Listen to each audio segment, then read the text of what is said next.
1966-71 കാലഘട്ടത്തിലാണ് KK കൊച്ച് എറണാകുളം മഹാരാജാസ് കോളേജിലെ വിദ്യാർത്ഥിയായിരുന്നത്.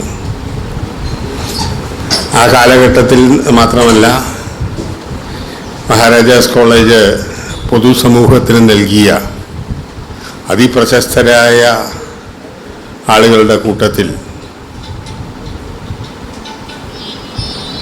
അടയാളപ്പെടുത്തപ്പെടുന്ന ഒരാൾ കൂടിയാണ് KK കൊച്ച് എന്നത് മഹാരാജാസ് കോളേജിലെ ഓരോ പൂർവ്വ വിദ്യാർത്ഥികളെ സംബന്ധിച്ചിടത്തോളം അഭിമാനകരമാണ്. KK കൊച്ചിനെ ഞാനൊരു 80കളിൽ കാലഘട്ടത്തിൽ മുതൽ അറിയാവുന്നതാണ്. പോത്തേരി കുഞ്ഞമ്പുവിൻ്റെ സരസ്വതി വിജയം എന്ന് പറയുന്ന പുസ്തകത്തിന് ഈ VM ഉണ്ണിയാണ് കൊച്ചേട്ടനെ കൊണ്ട് അതിൻ്റെ അവതാരിക എഴുതിപ്പിക്കുകയും ഞങ്ങൾ പ്രസിദ്ധീകരിക്കുകയും ചെയ്തത്. അതിനുശേഷം എറണാകുളത്തൊക്കെ വരുമ്പോൾ നിരന്തരമായി പ്രസ് ക്ലബ് റോട്ടിലുള്ള എൻ്റെ പുസ്തകശാലയിൽ വരികയും ദീർഘനേരം പുസ്തകവുമായി ബന്ധപ്പെട്ട് സംസാരിക്കുകയും ഒക്കെ ചെയ്യുന്ന അസാധാരണ പ്രതിഭയായ ഒരു മനുഷ്യൻ. ഒരുപക്ഷെ അദ്ദേഹത്തിൻ്റെ മരണാന്തരമായിരിക്കാം മലയാളം ആ മഹാപ്രതിഭയെ അടയാളപ്പെടുത്താൻ പോകുന്നത് എന്നെനിക്ക് തോന്നുന്നു. നമുക്കങ്ങനെ ഒരു പ്രത്യേകതയുണ്ടല്ലോ, ജീവിച്ചിരിക്കുമ്പോൾ നമുക്കൊപ്പമുള്ളപ്പോൾ നമ്മൾ അവഗണിക്കുകയും അതിനുശേഷം അദ്ദേഹത്തിൻ്റെ എല്ലാ കഴിവുകളെക്കുറിച്ച് നമ്മൾ പ്രകീർത്തിക്കുകയും ചെയ്യുന്നു. KK കൊച്ചിൻ്റെ ഇനിയുള്ള കാലഘട്ടത്തിൽ കൊച്ചിൻ്റെ ഒരു കാലം, കൊച്ചിൻ്റെ പഠനങ്ങൾ, പുസ്തകങ്ങൾ, കൊച്ചിൻ്റെ പുസ്തകങ്ങളെക്കുറിച്ചുള്ള പഠനങ്ങൾ വിശാലമായ രീതിയിൽ അടയാളപ്പെടുത്തലുകളുടെ ഒരു കാലമായിരിക്കും എന്ന് നമുക്ക് ഉറച്ചു വിശ്വസിക്കാൻ സാധിക്കും. തീർച്ചയായും കേരളത്തിൻ്റെ പൊതുസമൂഹത്തിന് മറക്കാനാകാത്ത ഒരു വേർപാടാണ് അദ്ദേഹത്തിനുണ്ടായത്. മഹാരാജാസ് കോളേജിലെ ആ കാലഘട്ടത്തിലെ അദ്ദേഹത്തിൻ്റെ ഒപ്പമുണ്ടായിരുന്ന advocate Benjamin Paul sir, old students അസോസിയേഷൻ്റെ മുൻ വൈസ് പ്രസിഡൻ്റാണ്. അദ്ദേഹം ഇവിടെ ഉണ്ട്. അദ്ദേഹം കൊച്ചിനെക്കുറിച്ചൊരു കുറിപ്പ് എഴുതുകയും ചെയ്തിരുന്നു. ആ കാലഘട്ടത്തിൽ ക്യാമ്പസുകളെ മുഴുവൻ പിടിച്ചുകുലുക്കിയ നക്സൽ ഭാരിയുടെ സന്ദേശം കൊച്ചിനെയും പിടിച്ചുകുലുക്കിയിരുന്നു.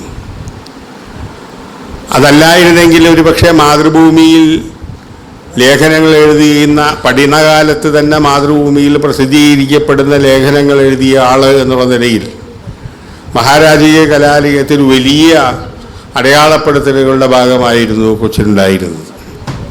പിന്നീട് അദ്ദേഹം വിശ്വസിച്ച, ശരിയെന്ന് വിശ്വസിച്ചതിൻ്റെ ഭാഗങ്ങളിലേക്ക്, പോരാട്ടത്തിൻ്റെ ദിനങ്ങളിലേക്ക് അദ്ദേഹം കടന്നു പോകുന്നു.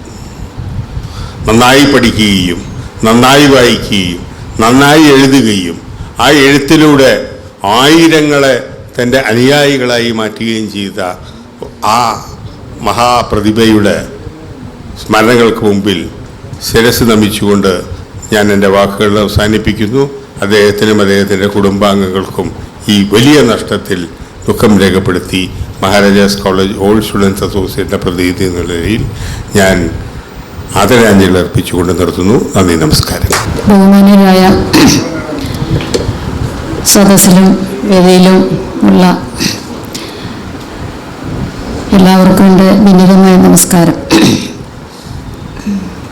ആദ്യമായി കൊച്ചേട്ടൻ്റെ സ്മരണാർത്ഥം ഇങ്ങനെയൊരു പരിപാടി സംഘടിപ്പിച്ച ഇതിൻ്റെ സംഘാടകരെ ഞാൻ ഹൃദയത്തിൻ്റെ ഭാഷയിൽ അവർക്ക് നന്ദി പറയുകയാണ്. കൊച്ചേട്ടനെ കുറിച്ച് ആലോചിക്കുമ്പോൾ നമുക്കറിയാം, അടിച്ചമർത്തപ്പെട്ട ഒരു ജനവിഭാഗത്തിൻ്റെ അവരുടെ പ്രശ്നങ്ങൾ അതൊരു നിശ്വാസമായി കൊണ്ട് നടന്ന ഒരു മഹത് വ്യക്തി. 75 വയസ്സ്, 48 അദ്ദേഹം ജനിച്ചത്. ഈ ദീർഘകാലം ഒരു സമുദായത്തിൻ്റെ, ഒരു സമൂഹത്തിൻ്റെ പ്രശ്നങ്ങളെ, അവരുടെ ദുഃഖങ്ങളെ ഏറ്റുവാങ്ങിക്കൊണ്ട് ജീവിക്കുകയും അതിലെങ്ങനെ തൻ്റെ പങ്കാളിത്തം ഈ സമൂഹത്തിൽ അടയാളപ്പെടുത്താമെന്നും കാണിച്ചു തന്ന ഒരു മകൾ വ്യക്തിയാണ് കൊച്ചേട്ടൻ.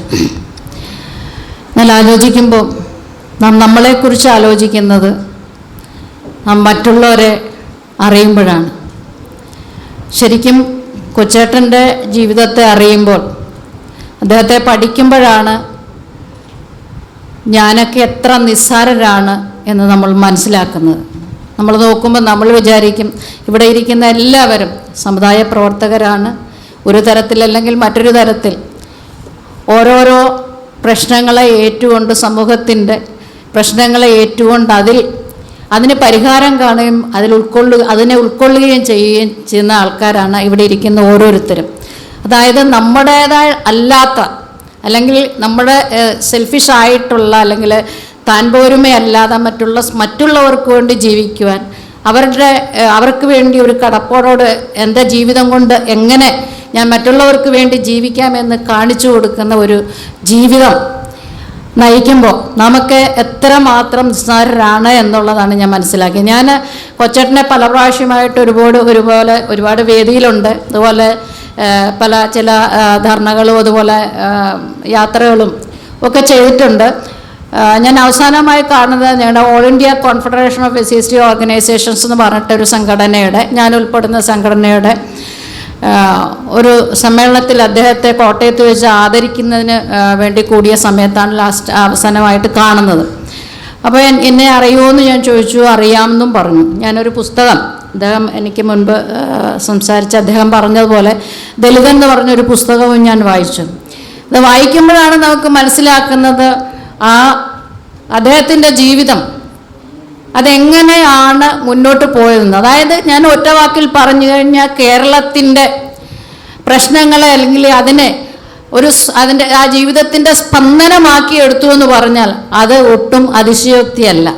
കാരണം ഓരോരോ കാര്യങ്ങൾ, കാരണം അദ്ദേഹത്തിൻ്റെ ജനിച്ചു വീഴുമ്പോൾ, അല്ലെങ്കിൽ അദ്ദേഹത്തിൻ്റെ ബാല്യകാലത്തുണ്ടായിരുന്ന പ്രശ്നങ്ങൾ, അദ്ദേഹത്തിൻ്റെ ഒരു വിശപ്പെന്ന് പറയുന്ന ഒരു പ്രത്യേകമായിട്ടുള്ള ആ കാലത്ത് ജീവിച്ചിരുന്നവരുടെ ആ നിസാരമായ കൂലിയും, അതുപോലെ മാതാപിതാക്കളുടെ കഷ്ടപ്പാടും എല്ലാം കൊണ്ട് അനുഭവിക്കുന്ന ആ ബുദ്ധിമുട്ടും പട്ടിണിയും, അത് തൊട്ട് തൻ്റെ സമൂഹം അനുഭവിക്കുന്ന ആ വിവേചനത്തെ ഉൾക്കൊണ്ടുകൊണ്ട് മുന്നോട്ട് വരുമ്പോൾ അത് വീണ്ടും അദ്ദേഹത്തിൻ്റെ പഠനകാലത്തിലേക്ക് കടക്കുമ്പോൾ നമ്മൾ മഹാരാജാസിൽ പ്രീ ഡിഗ്രിക്ക് ചേരുന്നു.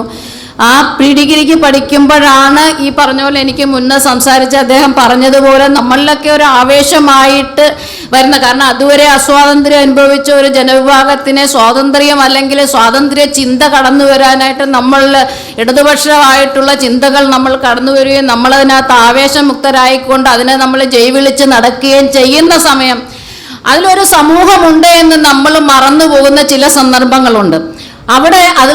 അത് വളരെ കാലം കഴിഞ്ഞ് അദ്ദേഹം തൻ്റെ സമൂഹമല്ലേ എൻ്റെ സമൂഹം, ഞാൻ ജനിച്ച സമൂഹം എന്ന് തിരിച്ചറിയുന്ന സമയത്ത് അതിനു വേണ്ടി പിന്നീട് അവിടെ വരുന്ന കാര്യങ്ങളെയാണ് അദ്ദേഹം കൂടുതൽ അതിന് പ്രാധാന്യം കൊടുക്കുന്നത് എന്ന് കാണുന്നത്. അവിടെ തൊട്ടാണ് അദ്ദേഹത്തിൻ്റെ പ്രവർത്തനം ഈ മേഖലയിൽ തുടങ്ങുന്നു എന്നാണ് അദ്ദേഹത്തിൻ്റെ പുസ്തകത്തിൽ നിന്ന് ഞാൻ മനസ്സിലാക്കുന്നത്. അപ്പോൾ അതുപോലെ വായന എന്ന് പറയുന്ന ഒരു കാര്യം കൊണ്ട് ഒരുപാട് കാര്യങ്ങൾ, നമ്മൾ ശ്രീനാരായണ ഗുരു പറഞ്ഞ വിദ്യ തന്നെ മഹാധനം എന്ന് പറയുന്ന അതിനെ സ്വയമേ ഏറ്റെടുത്തുകൊണ്ട് ആ വിദ്യ കൊണ്ട് താൻ ആർജിക്കുന്ന ആ വിദ്യ, ആ ജ്ഞാനം, അതുകൊണ്ട് എങ്ങനെ തൻ്റെ സമൂഹത്തിന് പ്രയോജനപ്പെടുത്താമെന്ന് സ്വന്തം ജീവിതത്തിൽ അദ്ദേഹത്തിന് കാണിക്കാൻ കൊടുത്തതിൻ്റെ വായന കൊണ്ടാണ്. തീർച്ചയായിട്ടും ഇന്ന് മൺമറഞ്ഞു പോകുന്ന ഒരു സവിശേഷമായിട്ടുള്ള ഒരു സ്വഭാവ ദൂഷ്യമാണ് ഈ വായന ഇല്ലായ്മ എന്ന് പറയുന്നത് നമ്മൾ അറിയുമ്പോൾ. ഞാൻ സാധാരണ ആളുകളെ, ഇവിടെ ഇരിക്കുന്ന എല്ലാവരുടെയും കാര്യമല്ല, എൻ്റെ കാര്യം കൂടെ കൂട്ടിയിട്ട് പറയുകയാണ്. കാരണം നമുക്ക് കൂടുതൽ വായിക്കാനായിട്ട്, നമ്മൾ വായിക്കാൻ സമയമുണ്ടെന്ന് പഠിച്ചിരുന്ന കാലത്ത് നമുക്ക് ധാരാളം വായിക്കാൻ കഴിയുമായിരുന്നു. പക്ഷേ അത് കഴിഞ്ഞ് നമ്മളൊരു ഔദ്യോഗികമായിട്ടുള്ള കാര്യങ്ങളിലേക്ക് കടക്കുമ്പോൾ ജനറലായിട്ടുള്ള റീഡിങ് കുറഞ്ഞു വരുന്ന ഒരു കാലഘട്ടം നമ്മൾ മുന്നിൽ കാണുന്നത് കൊണ്ട്, അല്ലെങ്കിൽ അത് നമ്മൾ അനുഭവിക്കുന്നത് കൊണ്ടാണ് ഇങ്ങനെ ഒരു കാര്യം ഞാൻ പറയുന്നത്. അപ്പം അതിൽ നിന്ന് അദ്ദേഹത്തിൻ്റെ അറിവ് എന്ന് പറയുന്നത് അദ്ദേഹം പല വിധത്തിലാണ് പ്രയോജനപ്പെടുത്തുന്നത്, അല്ലെങ്കിൽ അതിനെ ഉപയോഗിക്കുന്നത്.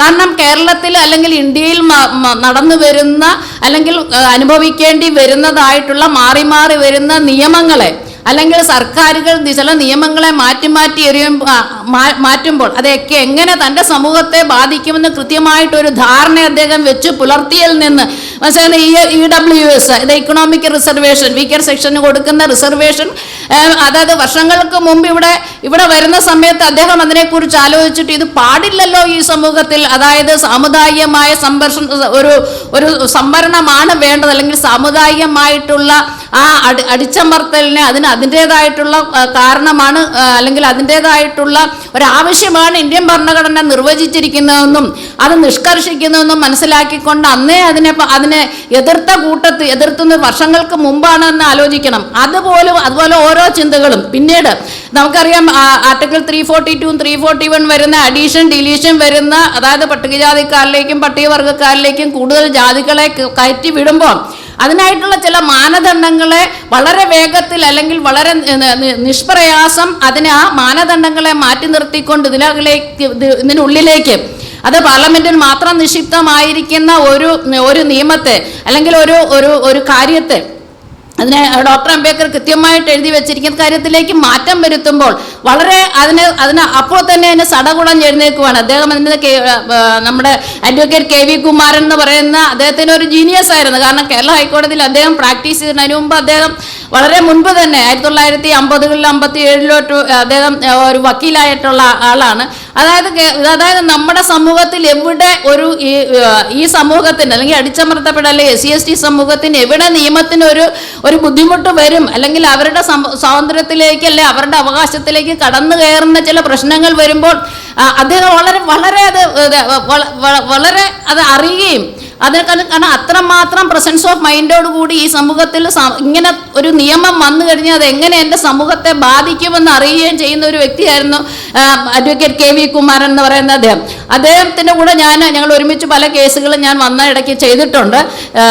അപ്പം അതിലും ഈ കൊച്ചേട്ടൻ്റെ അവർ രണ്ടുപേരും കൂടി അത് സംസാരിച്ച് ചെയ്ത് കാര്യങ്ങളൊക്കെ എന്ന് പറയുമ്പോൾ, അതായത് ഇന്ത്യൻ ഭരണഘടന എവിടെ വിള്ളൽ വരുന്നോ, ഈ സമൂഹത്തിന് എവിടെ ദോഷം വരുന്നോ അതിനെ മണത്തറിഞ്ഞുകൊണ്ട് അതിനൊരു പ്രതിവിധി കണ്ടുപിടിക്കാനോ അതിനെ പ്രതിരോധിക്കാനുമായിട്ടുള്ള ഒരു ആർജവം കാണിക്കുക എന്ന് പറയുന്നത് തന്നെ അദ്ദേഹത്തിൻ്റെ മനസ്സിൽ അദ്ദേഹം ഈ സമൂഹത്തോട് കാണിച്ചിരിക്കുന്ന ആ കടപ്പാടിൻ്റെയും അതുപോലെ തന്നെ താൻ ആർജിച്ചിരിക്കുന്ന ആ ജ്ഞാനത്തിനെയും എങ്ങനെ പ്രയോജനപ്പെടുത്തി ഒരു സമൂഹത്തെ രക്ഷിച്ചെടുക്കാം, അല്ലെങ്കിൽ ആ സമൂഹത്തിന് ഒരു ദോഷം വരുന്ന കാര്യത്തിൽ എങ്ങനെ രക്ഷിച്ചെടുക്കാം എന്ന് അദ്ദേഹം കണ്ടുപിടിച്ചു എന്നുള്ളതാണ്, അല്ലെങ്കിൽ അതിനനുസരിച്ച് പ്രവർത്തിച്ചു, അതിനോട് ചേർന്ന് പ്രവർത്തിച്ചു എന്നുള്ളതാണ് നമുക്ക് മനസ്സിലാക്കുവാനായിട്ട് സാധിക്കുന്നത്.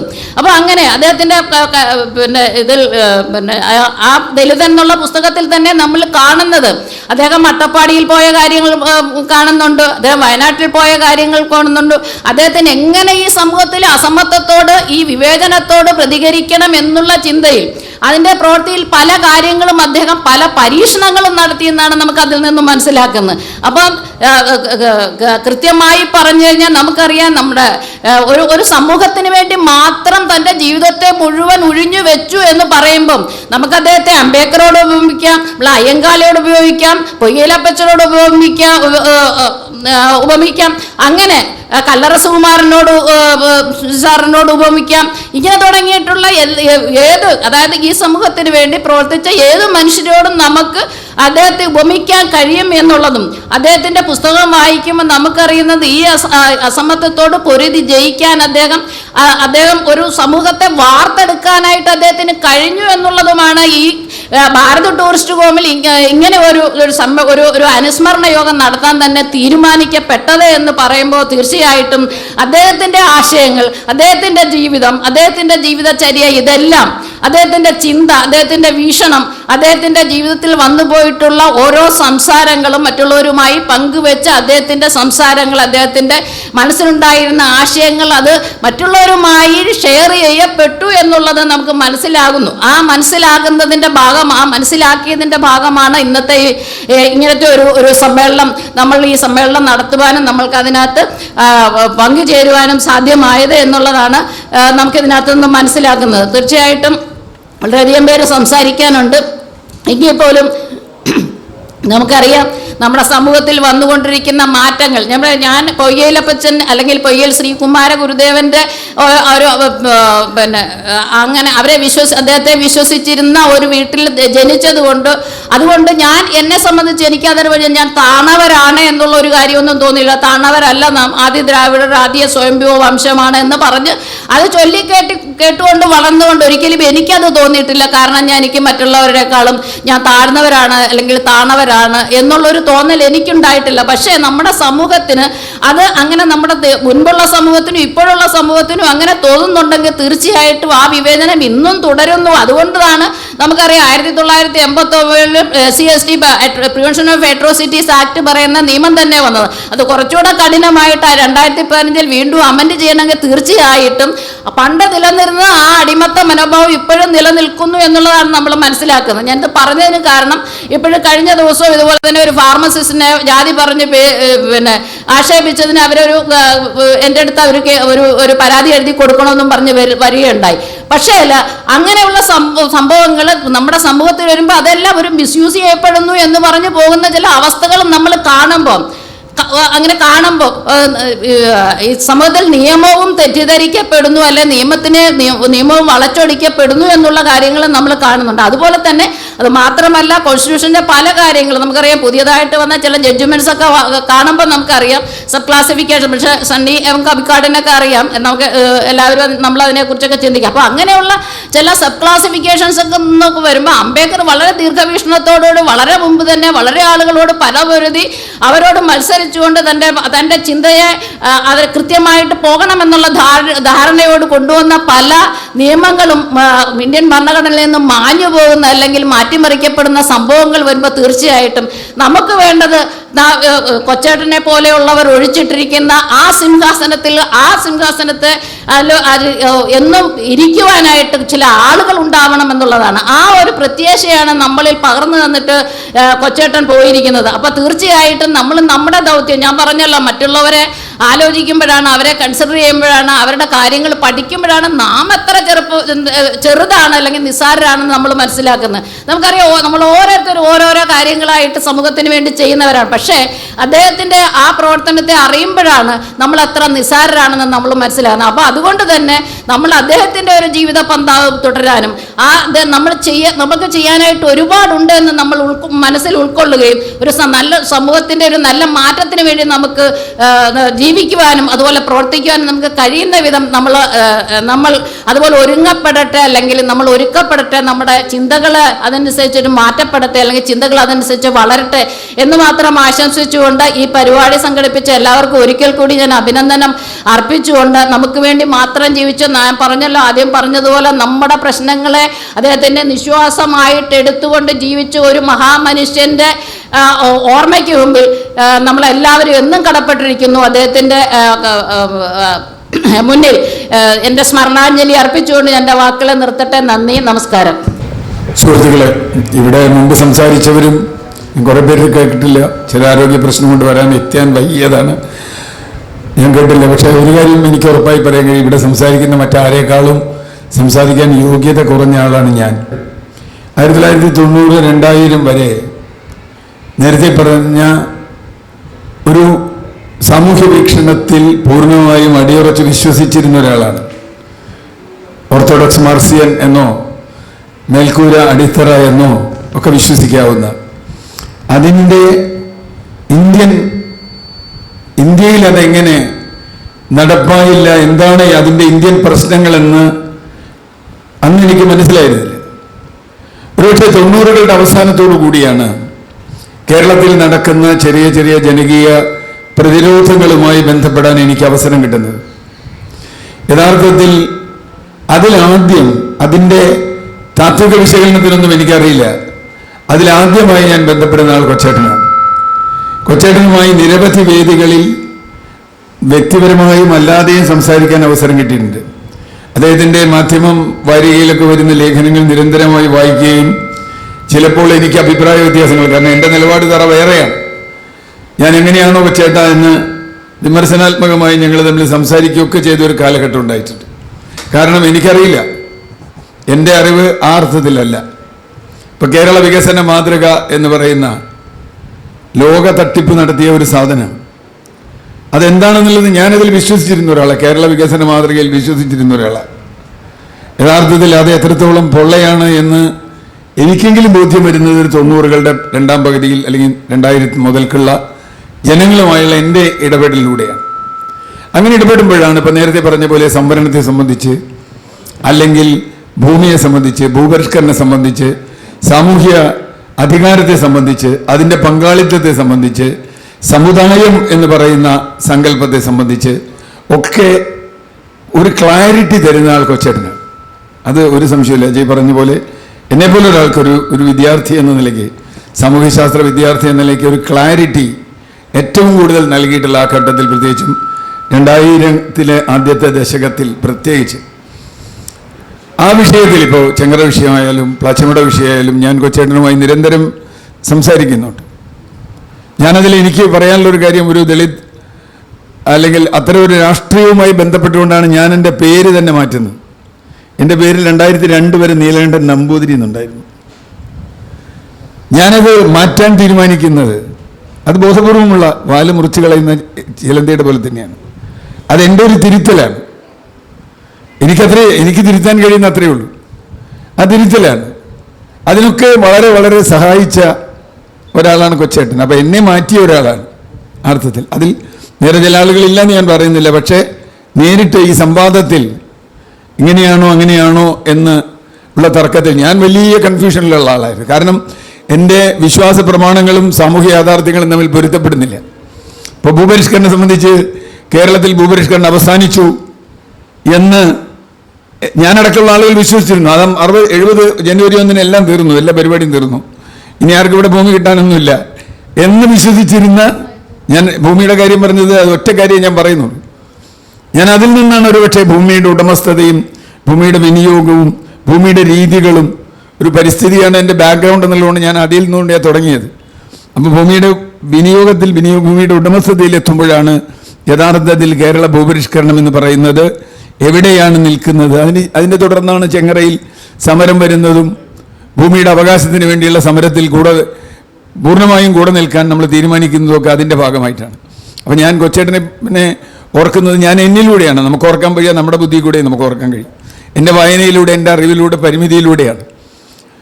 അപ്പോൾ നേരത്തെ അജയ് പറഞ്ഞ വളരെ കൃത്യമായ കേരളത്തിന് പുതിയൊരു രാഷ്ട്രീയം കേരളത്തിൽ ഇനി എങ്ങനെ മുമ്പോട്ട് പോകണം എന്നാലോചിക്കുന്ന അർത്ഥത്തിൽ ഒരുപക്ഷെ അദ്ദേഹം ഒരു മാനിഫെസ്റ്റോ എഴുതിയിട്ടുണ്ടാവില്ല. നമുക്കങ്ങനെയാണല്ലോ, ഒരു മാനിഫെസ്റ്റോ വേണമല്ലോ ഒരു പുതിയ രാഷ്ട്രീയം വേണമെങ്കിൽ. പക്ഷേ ആ മാനിഫെസ്റ്റോ ഉണ്ട്, ആ ജീവിതം ഒരു മാനിഫെസ്റ്റോ ആണ്. എങ്ങനെയാണ്, ഏതൊക്കെ ഘട്ടങ്ങളിലൂടെയാണ് ഇനി മുമ്പോട്ട് പോകാനുള്ളത്, ആ വഴിയാണ് എന്നെ സംബന്ധിച്ചിടത്തോളം കൊച്ചേട്ടൻ. അദ്ദേഹം പറഞ്ഞതുപോലെ അദ്ദേഹത്തിൻ്റെ കൊട്ടേഷൻ എടുക്കുകയല്ല. ദളിതൻ എന്ന പുസ്തകം ഇറങ്ങിയ ഉടനെ തന്നെ വായിക്കുകയും അതിനെപ്പറ്റി ചെറിയ കുറിപ്പ് എഴുതുകയും ചെയ്ത ഒരാളാണ് ഞാൻ. ആ കൊച്ചേട്ടന് ഞാൻ അയച്ചു കൊടുക്കുകയും ചെയ്തു. ഞാനിങ്ങനെ ഒരു സാധനം എഴുതിയിട്ടുണ്ട് എന്ന് പറഞ്ഞ് അയച്ചു കൊടുക്കുകയും ചെയ്തു. അതിനുശേഷം ഞങ്ങൾ തമ്മിൽ കണ്ടു, 2-3 പ്രാവശ്യം കണ്ടിരുന്നു. അപ്പോൾ ഞാൻ പറഞ്ഞത് എന്നെ മാറ്റിയ ഒരാളാണ് എന്ന് എനിക്ക് പറയാൻ കഴിയും. അത് കേരളീയ സാമൂഹ്യ ചലനത്തിൽ ഏറ്റവും വലിയൊരു കാറ്റലിസ്റ്റ് എന്ന് നമ്മൾ കെമിസ്ട്രിയിൽ പറയും. കാറ്റലിസ്റ്റാണ്. എല്ലാ സാമൂഹ്യ എന്താ പറയുക, നവോത്ഥാനവും ഒക്കെ പറയുന്നത്. ഇപ്പോൾ നേതാജി പറഞ്ഞ പോലെ ഇപ്പോൾ നവോത്ഥാനം എന്നൊക്കെ പറയാൻ തന്നെ പേടിയാണ്. എനിക്കിപ്പോൾ ചില വാക്കുകളൊക്കെ പറയാൻ വലിയ പേടിയാണ്. ആരൊക്കെയാണ് നവോത്ഥാനത്തിൻ്റെ ആളുകൾ എന്നൊക്കെ നമുക്കൊക്കെ സംശയമായി പോകും. ആരായിരുന്നു ആരല്ലായിരുന്നു എന്നുള്ളതൊക്കെ അതൊക്കെ ഉണ്ട്. അതിന് കാരണം ഇന്നും ഇത്രയൊക്കെ വഴി നമ്മൾ നടന്നു പോയിട്ടും കേരളീയ പൊതുബോധം എന്ന് പറയുന്നത് നേരത്തെ പറഞ്ഞ ബോധമാണ്. ഞാൻ ഇന്നലെ ഒരാളുമായി സംസാരിച്ചപ്പോൾ ഈ വിഷയം സംസാരിച്ച് ഞങ്ങൾ യാത്ര ചെയ്യുമ്പോൾ കേരളത്തിലെ 21 മന്ത്രിമാരിൽ 10 പേർ ഒറ്റ സമുദായക്കാരാണ്. ഇനി പ്രതിപക്ഷത്ത് 4 നേതാക്കന്മാർ മുഖ്യമന്ത്രിയാവുണ്ട്, 4 പേരും ആ സമുദായത്തിൽപ്പെട്ടവരാണ്. നിങ്ങളൊന്ന് ആലോചിച്ച് നോക്കൂ, എന്താ കേരളത്തിൻ്റെ അവസ്ഥ. ഇപ്പോൾ ഈ ഭരണം പോയി വേറൊരു ഭരണം വന്നാൽ 4 മുഖ്യമന്ത്രി സ്ഥാനാർത്ഥികൾ നിങ്ങൾ നോക്കൂ, 4 പേരും ഒരേ സമുദായക്കാരാണ്. ഞാൻ ഇപ്പോൾ പേരൊന്നും പറയുന്നില്ല. എങ്ങനെയാണ് കേരളത്തിൻ്റെ പൊതുബോധം എങ്ങനെയായത്? എന്താ കേരളത്തിൻ്റെ പൊതുബോധം? ആ പൊതുബോധം ഇപ്പോഴും ശക്തിപ്പെടുത്തുന്ന തരത്തിൽ, ഈ പൊതുബോധം ശക്തിപ്പെടുത്തുന്നതാണ് ഇപ്പോഴും. ആ പൊതുബോധത്തെയാണ് നവോത്ഥാനം തകർക്കുന്നത്. ഏത് നവോത്ഥാനവും തകർക്കുന്നത് അതത് കാലത്തെ പൊതുബോധങ്ങളെയാണ്. ഇപ്പം കേരളീയ പൊതുബോധത്തെ ഏതെങ്കിലും തരത്തിൽ ചോദ്യം ചെയ്യുന്ന ഒരു പ്രവർത്തനവും നമ്മുടെ മുഖ്യധാര എന്ന് പറയുന്ന മാധ്യമങ്ങളാവട്ടെ, രാഷ്ട്രീയ പാർട്ടികളാവട്ടെ, ഈവൻ സമുദായ സംഘടനകളാവട്ടെ ഭാഗത്തുനിന്ന് ഉണ്ടാവുന്നില്ല എന്നതാണ് നമ്മളെ വേദനിപ്പിക്കുന്ന ഒരു കാര്യം. അതെങ്ങനെ ഉണ്ടാക്കാൻ കഴിയും? ഒരുപക്ഷെ ഞാനതിൽ പണ്ഡിതനല്ലാത്തതുകൊണ്ട് എന്താണെന്ന് ഉത്തരവൊന്നും പറയാൻ എനിക്കറിയില്ല. പക്ഷേ കൊച്ചേട്ടൻ ഒക്കെ കാണിച്ചു തന്നിട്ടുള്ള ആ വഴി, അത്തരം ഈ നിലവിലുള്ള ഈ ശൂദ്ര പൊതുബോധമെന്നോ അല്ലെങ്കിൽ ബ്രാഹ്മണി പൊതുബോധമെന്നോ ആ പൊതുബോധത്തെ എങ്ങനെ തകർക്കാൻ കഴിയുമെന്നുള്ളത് വളരെ ഗൗരവമായി കേരളം ചിന്തിച്ചില്ലെങ്കിൽ സംഭവിക്കാൻ പോകുന്നത് ഉത്തരേന്ത്യയേക്കാൾ, ഒരുപക്ഷെ ഉത്തർപ്രദേശിനേക്കാളും രാജസ്ഥാനേക്കാളും മധ്യപ്രദേശിനേക്കാളും മോശമായ ഒരു കേരളത്തിലേക്കാണ് നാം പോകുന്നത് എന്ന കാര്യത്തിൽ ഒരു തർക്കവുമില്ല. കാരണം അത്ര അത്ര അത്ര അത്ര കൂടുതലാണ്. ഇപ്പോൾ കൂടൽമാണിക്യം എൻ്റെ നാടാണ്. കൂടൽമാണിക്യം ക്ഷേത്രത്തിലെ വിഷയവുമായി ബന്ധപ്പെട്ട് ഞാനവിടെ ചെന്ന് കഴിഞ്ഞപ്പോൾ, ഞാൻ ഇരിങ്ങാലക്കുട അടുത്താണ് ജനിച്ചു വളർന്നിട്ടുള്ളത്. അവിടെ മുമ്പ് കുട്ടംകുളം സമരവുമായി ബന്ധപ്പെട്ട് നമ്മളൊരു സമരമൊക്കെ നടത്തിയിട്ടുള്ള അന്ന്. ഇപ്പോൾ ഇരിങ്ങാലക്കുട ചെന്ന് നിങ്ങൾ ചോദിച്ചാൽ, ഇരിങ്ങാലക്കുടയിൽ പൊതുബോധം ഉണ്ടല്ലോ, കോട്ട് അൺകോട്ട് പൊതുബോധം ചോദിച്ചാൽ അയാൾക്കൊരു ജോലി കൊടുത്തയാൾ വേണ്ടെന്ന് പറഞ്ഞു. സിമ്പിൾ. അയാൾക്കൊരു ജോലി കൊടുത്ത് ഞാൻ അവിടെ പല പ്രാവശ്യം പലരുമായിട്ട് സംസാരിച്ചതാണ്. അയാൾക്കൊരു ജോലി കൊടുത്തയാൾ വേണ്ടെന്ന് പറഞ്ഞു. ഞാൻ ചോദിച്ചു, ജോലി കൊടുക്കുന്നതും ജോലി വേണ്ട എന്ന് പറയുന്നതും തമ്മിൽ അതിൻ്റെ പിന്നിൽ എന്തെങ്കിലും ഘടകങ്ങളുണ്ടോ? നിങ്ങൾ ഏതെങ്കിലും ഘടകം നിങ്ങളതിൽ കാണുന്നുണ്ടോ? അതിന് കാരണങ്ങൾ കാണുന്നുണ്ടോ എന്ന് ചോദിച്ചാൽ അവർക്കൊന്നും കാണുന്നില്ല. അതൊന്നും അല്ലെങ്കിൽ അവർക്ക് പറഞ്ഞിട്ടുള്ളതല്ല എന്ന് പറയുന്ന സവർണ ബോധമാണ് അവിടുത്തെ പൊതുബോധം എന്ന കാര്യത്തിൽ ഒരു തർക്കവും വേണ്ട. ഞാൻ അവർണരെ ശാന്തിക്കാരാക്കിയപ്പോൾ ഞാൻ ജീവിതത്തിൽ ശാന്തി കഴിച്ച് ജീവിച്ച ഒരാളാട്ടോ. എൻ്റെ ഒരു ഘട്ടത്തിൽ ജീവിതത്തിൽ ശാന്തി എൻ്റെ തൊഴിലായി. ഞാൻ അതല്ലാന്ന് പറയുന്നില്ല. അവർണരെ ശാന്തിക്കാരാക്കിയപ്പോൾ ഞാൻ അതിനെ ചോദ്യം ചെയ്ത ഒറ്റ കാര്യം എന്താണെന്നറിയോ? എന്തിനവരെ പൂണൂലിടിക്കണമെന്ന് ചോദിച്ചു. പൂണൂലിടിച്ച് സന്ധ്യാവദനം ചെയ്യിച്ച് ഞാൻ എങ്ങനെ പൂജ കഴിച്ചിരുന്നു അതുപോലെ അവർണനെ കൊണ്ട് പൂജ കഴിപ്പിക്കുക. ശ്രീനാരായണ ഗുരു പൂണൂലിട്ടിട്ടല്ലോ പ്രതിഷ്ഠ നടത്തിയത് ആണോ? എനിക്കറിയില്ല. സന്ധ്യാവദനം ചെയ്തിട്ടില്ല. അപ്പോൾ നമ്മളിപ്പോഴും ഒരാളെ ബ്രാഹ്മണനാക്കി ശാന്തിക്കാരനാക്കാം, അല്ലാതെ ശാന്തിക്കാരനാവാൻ പറ്റില്ല. ഇത്തരം ഇത് ഞാൻ പറഞ്ഞ ഈ പൊതുബോധമെന്ന്, ഈ പൊതുബോധം നമ്മുടെ ഭൂമിയിലുണ്ട്, അധികാരത്തിലുണ്ട്, മാധ്യമങ്ങളിലുണ്ട്, ജീവിതത്തിലുണ്ട്, സോഷ്യൽ മാധ്യമങ്ങളിലുണ്ട്, എല്ലാമുണ്ട്. ഞാൻ വേറെ ഒരു ഉദാഹരണം പറയുന്നില്ല. ഇതുപോലെയുള്ള ഒരു വിദ്വൽ സദസ്സിനോട് ഞാനതൊന്നും പറയേണ്ട കാര്യമില്ല. എന്തായാലും എനിക്കിതിനൊരു അവസരം തന്ന ഇതിൻ്റെ സംഘാടകർക്ക് നന്ദി രേഖപ്പെടുത്തിക്കൊണ്ട് കൊച്ചേട്ടനെ ഓർത്തുകൊണ്ട് നിർത്തുന്നു. അഭിവാദ്യങ്ങൾ. വളരെ സമയം ഒരുപാട് കാര്യങ്ങൾ എല്ലാവരും പറഞ്ഞും കഴിഞ്ഞു. വളരെ വിശദമായ രീതിയിൽ കൊച്ചേട്ടനെ സമഗ്രമായി തന്നെ ഇവിടെ നിരവധി പേർ അവതരിപ്പിച്ചു കഴിഞ്ഞു. അതുകൊണ്ട് അത്തരം കാര്യങ്ങളിലേക്കൊന്നും അധികം പോകുന്നില്ല. ഒരു 5 മിനിറ്റ് ഞാൻ സംസാരിക്കാമെന്ന് വരുന്നു. ഞാൻ വൈപ്പിൻകരയിൽ നിന്ന് വരുന്നതാണ്, നിങ്ങൾക്ക് പലർക്കും അറിയാം. കൊച്ചേട്ടനെ ഏതാണ്ട് 80കളുടെ അവസാനം മുതൽ കാണുകയും അറിയുകയും ചെയ്യുന്ന ആളാണ്. അന്ന് കൊച്ചേട്ടൻ്റെ ഒപ്പം PN സുകുമാരൻ എന്ന് പറയുന്ന അപ്പുറത്ത് നായരമ്പലത്തുള്ള വേറൊരു അവർ രണ്ടുപേരും കൂടി ഒരു ചങ്കുകളെ പോലെയായിരുന്നു കുറേ നാൾ നടന്നിരുന്നത്. കൊച്ചേട്ടൻ മരിച്ചപ്പോൾ CS മുരളി അന്ന് എഴുതിയ ഒരു അനുസ്മരണത്തിൽ പറയുന്നൊരു കാര്യമുണ്ട്. അത് ഞാനും കൊച്ചേട്ടനെ അനുസ്മരിക്കുമ്പോൾ പറയുന്നൊരു പ്രധാനപ്പെട്ട ഒരു കാര്യം അതാണ്. ഇത്രയ്ക്ക് ജനാധിപത്യവാദിയായ ഒരു മനുഷ്യനെ നമുക്ക് വേറെ കാണാൻ കഴിയില്ല എന്നുള്ളതാണ്. നമ്മുടെ സാമൂഹ്യ രാഷ്ട്രീയ ഇടപെടലുകളിൽ നിരവധി ആളുകളുമായിട്ട് നമ്മൾ ബന്ധപ്പെട്ടെങ്കിലും വ്യത്യസ്ത അഭിപ്രായങ്ങളോടും അതിനെ തീർത്തും വിരുദ്ധമായ അഭിപ്രായങ്ങളുമുള്ള ആളുകളോട് പോലും വളരെ ജനാധിപത്യപരമായി ഇടപെടുകയും സൗഹൃദം നിലനിർത്തുകയും കഴിയുന്ന, എനിക്ക് തോന്നുന്നു ഒരേ ഒരു വ്യക്തി KK കൊച്ചാണെന്ന് പറയാൻ പറ്റും. മറ്റൊരാൾക്കും അത് കഴിയില്ല. അത്രയ്ക്ക് സൗഹൃദമാണ്. അദ്ദേഹത്തിന് എത്ര ശക്തമായിട്ട് എതിർക്കുന്ന ആളുകളാണെങ്കിൽ പോലും. മാത്രമല്ല അദ്ദേഹത്തിൻ്റെ ആത്മകഥയുടെ അവതാരികയിൽ അനുജൻ കൂടിയായ KK ബാബുരാജ് ചൂണ്ടിക്കാണിക്കുന്ന പോലെ ആപൽക്കരമായി കർമ്മം ചെയ്തുകൊണ്ട് തന്നെ ഒരു ദളിത് സമുദായത്തിൽ നിന്ന് ഉയർന്നു വന്നിട്ടുള്ള ഒരു വ്യക്തി എങ്ങനെയാണ് ഒരു പൊതു വ്യക്തിത്വമായി മാറിത്തീർന്നതെന്ന് ബാബുരാജ് വിവരിക്കുന്നുണ്ട്. അത് പലപ്പോഴും അദ്ദേഹത്തിൻ്റെ കൂടെ സഞ്ചരിച്ചപ്പോഴും പല സന്ദർഭങ്ങളിലും അതെനിക്ക് ബോധ്യപ്പെട്ടുള്ള കാര്യമാണെന്നുള്ളതാണ്. ഒരിക്കലും നമ്മൾ വെള്ളാപ്പള്ളിയുടെ രക്ഷനെതിരെ കേസ് കൊടുക്കുന്നതിന് വേണ്ടി രാംകുമാറിൻ്റെ അടുത്ത് സുനിലുണ്ടായിരുന്നുള്ളൂ കൂടെ, എൻ്റെ കൂടെ അഡ്വക്കേറ്റ് രാംകുമാറിനെ കാണാൻ പോയ കാര്യമൊക്കെ ഞാൻ ഓർക്കുന്നുണ്ട്. അപ്പോൾ ഈ രാംകുമാർ ഉൾപ്പെടെയുള്ള ആളുകൾ എത്രത്തോളം ആദരവോടുകൂടിയാണ് കൊച്ചേട്ടനോട് സമീപിക്കുന്നതെന്ന് ഞാൻ നേരിട്ട് കാണുന്നുള്ളതാണ്. അങ്ങനെയാണ് അദ്ദേഹം ഏത് തരത്തിലുള്ള വ്യത്യസ്ത, ഇപ്പോൾ CR ഉൾപ്പെടെ നിരവധി ആളുകൾ, വ്യത്യസ്ത സമുദായങ്ങളിൽപ്പെട്ട നിരവധിയായിട്ടുള്ള പ്രമുഖരും അല്ലാത്തവരുമായിട്ടുള്ള ആളുകളുമായി ഇടപെടുമ്പോഴും അവർക്ക് കൊച്ചേട്ടനുള്ള ആദരവും കൊച്ചേട്ടൻ അവരോട് കൊടുക്കുന്ന ആദരവും സവിശേഷമായ ഒന്നായിട്ടാണ് ഞാൻ കണ്ടിട്ടുള്ളത്. മറ്റു പല ആളുകൾക്കും ഇല്ലാത്ത ആ സവിശേഷത, ആ വ്യക്തിത്വത്തിൻ്റെ ഏറ്റവും പ്രധാനപ്പെട്ട സവിശേഷത അതായിട്ടാണ് എനിക്ക് കാണുന്നത്. പൊതുവിൽ ഈ എഴുത്ത് രംഗത്ത് നിൽക്കുന്ന ആളുകൾ, ബൗദ്ധിക പ്രവർത്തനത്തിൽ നിൽക്കുന്ന ആളുകളൊന്നും പൊതുസമൂഹത്തിൻ്റെ രീതിയിൽ സമൂഹത്തിൽ അങ്ങനെ വലിയ അംഗീകാരം കിട്ടുന്ന ആളുകളൊന്നുമല്ല. പലപ്പോഴും അവർ അറിയില്ല, അവഗണനയൊക്കെ നേരിടും. നേരത്തെ സണ്ണി സൂചിപ്പിച്ചതുപോലെ തന്നെ കൊച്ചേട്ടനൊക്കെ വലിയ അവഗണന നേരിട്ട ആളുകളാണ്. എനിക്ക് തോന്നുന്നത്, എൻ്റെ ഓർമ്മയിൽ മരിക്കുമ്പോൾ, മരണത്തിന് ശേഷം ഇത്രയ്ക്ക് കേരളത്തിൻ്റെ പൊതുസമൂഹത്തിൽ ആദരവും അംഗീകാരവും കിട്ടിയിട്ടുള്ള വേറൊരു ദളിത്, ഒരു കീഴാള എഴുത്തുകാരനോ ബുദ്ധിജീവിയോ ഉണ്ടെന്ന് എനിക്ക് തോന്നുന്നില്ല.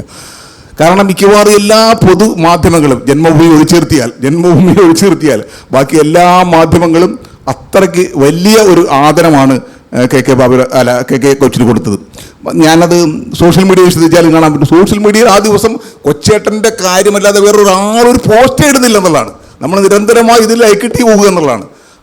ആ രീതിയിൽ എനിക്കൂടെ നേരത്തെ സണ്ണിയൊക്കെ ജോണൊക്കെ സൂചിപ്പിച്ചതുപോലെ തന്നെ സഹോദരൻ അയ്യപ്പൻ്റെയും PK ബാലകൃഷ്ണൻ്റെയൊക്കെ ഒരു പാരമ്പര്യത്തിൽ നിന്ന് സമുദായ രാഷ്ട്രീയത്തിൻ്റെ കാര്യം ഉന്നയിച്ച ആളാണ് കൊച്ചേട്ടൻ.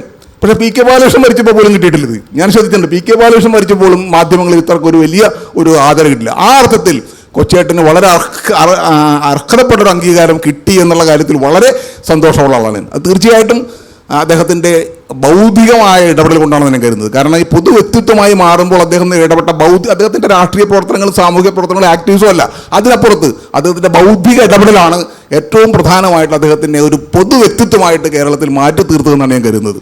ആ അർത്ഥത്തിൽ ഞാൻ നേരത്തെ സൂചിപ്പിച്ചു, അദ്ദേഹം പൊതുസമൂഹത്തിനകത്ത് സാധാരണക്കാരുടെ ഇടയിൽ ചിലപ്പോൾ അത്ഭുതപ്പെട്ടു പോയിട്ടാണ്. കടുത്തുരുത്തിക്കാർ അത്ഭുതപ്പെട്ടത് കൊച്ചേട്ടൻ്റെ മരണത്തിൻ്റെ സമയത്താണ്. ഞാനും ഒരിക്കലും ഞങ്ങൾ 2-3 പേര് കുറേ വർഷങ്ങൾക്ക് മുമ്പ് കൊച്ചേട്ടനെയും ബാബുരാജിനെയും വീട് അന്വേഷിച്ച് പോയപ്പോൾ അവിടെ എത്തുമ്പോൾ എപ്പോഴും ഒരു കൺഫ്യൂഷൻ വരും, അങ്ങോട്ട് പോകണം ഇങ്ങോട്ട് പോകണം എന്നുള്ളത്.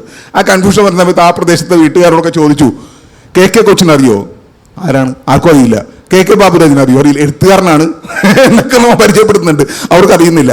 അവസാനം പിന്നെ ബാബുരാജിൻ്റെ ഭാര്യയുടെ ജോലി പറഞ്ഞപ്പോഴാണ് അവർക്ക് മനസ്സിലായത്, KSE വലിയൊരു ആളെന്ന് പറഞ്ഞു. അങ്ങനെയാണ് മനസ്സിലായത്. ഇത് നിസ്സാര കാര്യമൊന്നുമല്ല. നിരവധി സുകുമാർ ഞാൻ നോക്കും, സുകുമാർ അഴീക്കോട് അത്യാവശ്യം വലിയ രീതിയിൽ അറിയപ്പെടുന്ന ആളല്ലേ. പക്ഷേ അപ്പോൾ ആക്സിഡൻ്റായിട്ട് ആശുപത്രിക്ക് കഴിഞ്ഞപ്പോൾ അശ്വിനി ആശുപത്രിയില്ല, സ്റ്റാഫിന് ആർക്കോ തിരിച്ചറിയാൻ പറ്റില്ല. അദ്ദേഹത്തിന് നമുക്കറിയാവുന്ന കാര്യമല്ലോ. അതാണ് ഈ ഒരു പക്ഷേ അദ്ദേഹം മരിച്ചപ്പോഴാണ് ഇത്രയും വലിയൊരു മനുഷ്യനാണ് ഇവിടെ ജീവിച്ചിരുന്നതെന്ന് കടുത്തുരുത്തിക്കാർ പോലും തിരിച്ചറിയുന്നതാണ്.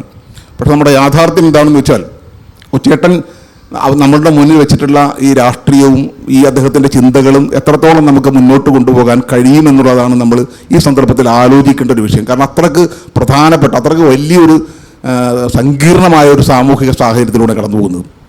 അതിൻ്റെ ഒരു ഉദാഹരണം ഞാൻ കൂടി പറയാം. കടുത്തുരുത്തിയിലെ തൊട്ടടുത്ത് അദ്ദേഹത്തിൻ്റെ ഭൗതിക ശരീരം വെച്ചിരുന്ന കടുത്തുരുത്തി കമ്മ്യൂണിറ്റി ഹാളിൻ്റെ തൊട്ട് മുൻപിലുള്ള കടയിൽ നിന്ന് ബാൻശ്രീ കുറച്ച് പത്രങ്ങൾ നോക്കുകയുണ്ടായി.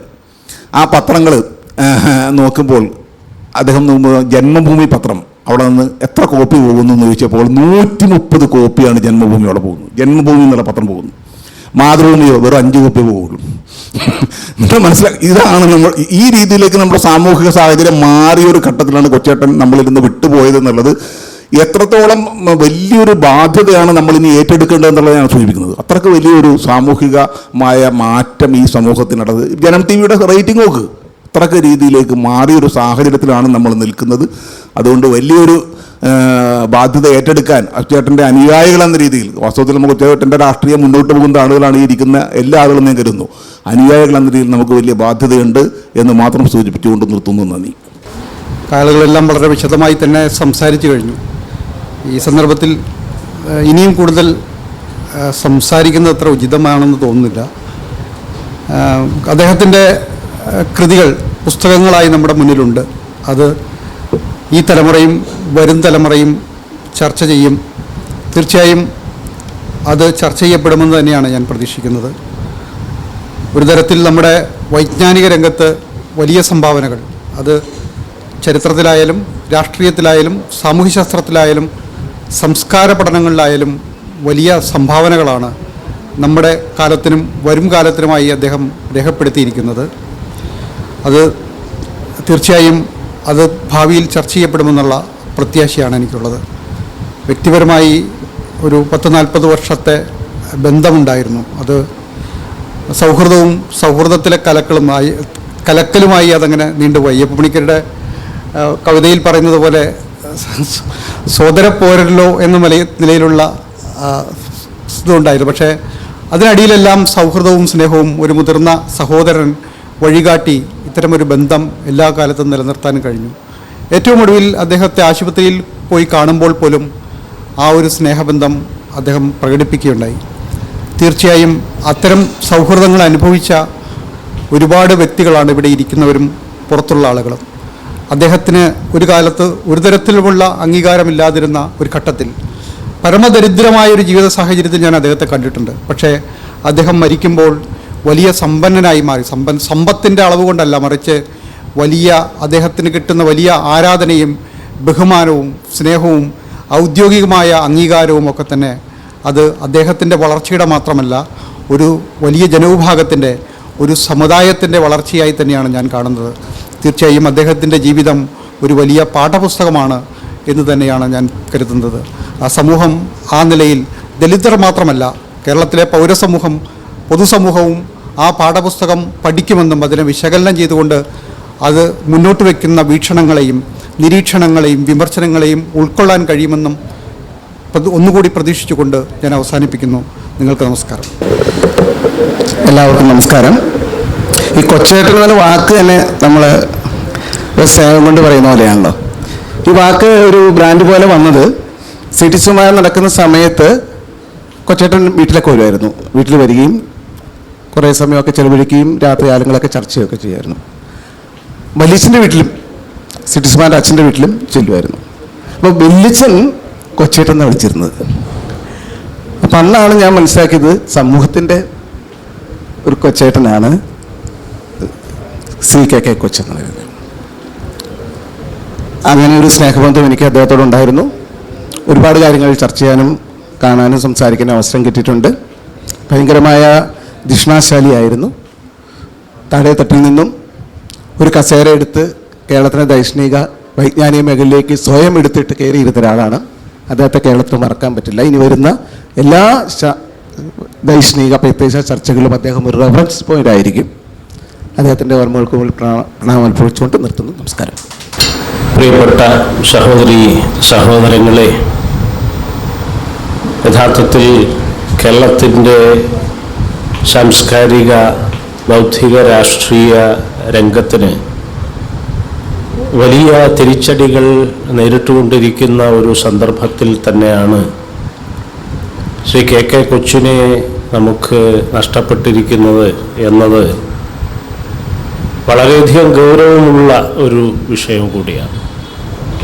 കാരണം കേരളത്തിൻ്റെ ആധുനികത, കേരളത്തിൻ്റെ മാനവികത, മതേതര ചിന്ത, പ്രാതിനിധ്യ ജനായത്തവാദം, അറിവൊളിയുടെ അടിസ്ഥാനങ്ങൾ തന്നെ വലിയ പ്രതിവിപ്ലവങ്ങളും പിന്നോട്ടടികളും വലിയ വീഴ്ചകളും സംഭവിച്ച് ഇല്ലാതായിക്കൊണ്ടിരിക്കുന്ന ഭരണഘടനയ്ക്ക് തന്നെ, ഇന്ത്യ മഹാരാഷ്ട്രത്തിനും ജനതയ്ക്കും ഇന്ത്യയുടെ ആധാരമായിരിക്കുന്ന ആധുനിക ജനായത്ത ഇന്ത്യയുടെ അടിസ്ഥാന നൈതിക കരാറും പാഠവുമായിരിക്കുന്ന ഇന്ത്യൻ ഭരണഘടനയ്ക്ക് തന്നെ ഭീഷണിയാകുന്ന ഒരവസ്ഥയിലേക്ക് കേരളത്തിലെ വർത്തമാന സമൂഹം വീണുകൊണ്ടിരിക്കുന്ന, നിരവധി പ്രതിവിപ്ലവങ്ങൾ അരങ്ങേറിക്കൊണ്ടിരിക്കുന്ന വിശ്വാസി ലഹളകളായിട്ടും തീണ്ടാരി ലഹളകളായിട്ടും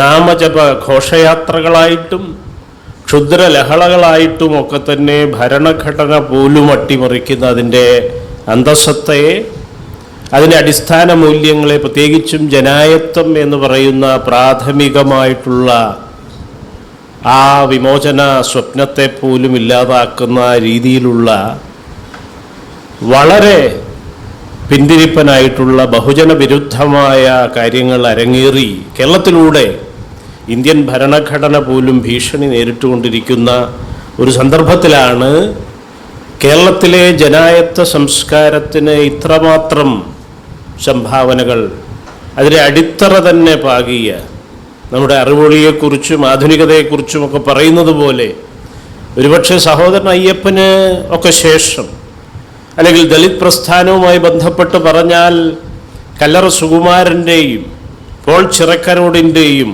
ഒക്കെ തന്നെ പോരാട്ടങ്ങളുടെ തുടർച്ചയായിട്ട് അവിടെയൊക്കെ നഷ്ടപ്പെട്ടു പോയ, ഇവിടെ സൂചിതമായിട്ടുള്ളതുപോലെ തന്നെ വർഗ വീക്ഷണത്തിൻ്റെയും സാമ്പത്തിക നിർണയനവാദത്തിൻ്റെയും ഒക്കെ സങ്കുചിതമായിട്ടുള്ള വംശീയ മത ജാതി താല്പര്യങ്ങളിൽ ഇടർച്ചകൾ പറ്റിയ പല വീഴ്ചകളും തിരുത്തിക്കൊണ്ട് സമുദായം എന്നും അല്ലെങ്കിൽ പ്രാതിനിധ്യം എന്നും സാമൂഹ്യമായ പ്രാതിനിധ്യത്തിൻ്റെ, സാമൂഹ്യ ജനായത്വത്തിൻ്റെ ഒരു പ്രതലത്തെ വീണ്ടെടുത്തുകൊണ്ട് കേരളത്തിൻ്റെ തന്നെ ആധുനികതയുടെയും അറിവുളിയുടെയും പോരാട്ടങ്ങളിൽ നിന്ന് ഗുരുവിൻ്റെയും സഹോദരൻ അയ്യപ്പൻ്റെയും ഒക്കെ സമുദായം എന്ന ഒരു പരികൽപ്പനയെ തന്നെ ഏറ്റവും അടിത്തട്ടിലുള്ള ജനങ്ങളുടെ വിമോചനത്തിൻ്റെ ഒരു തുറവിയായിട്ട് സാധ്യമാക്കിക്കൊണ്ട് ദലിത്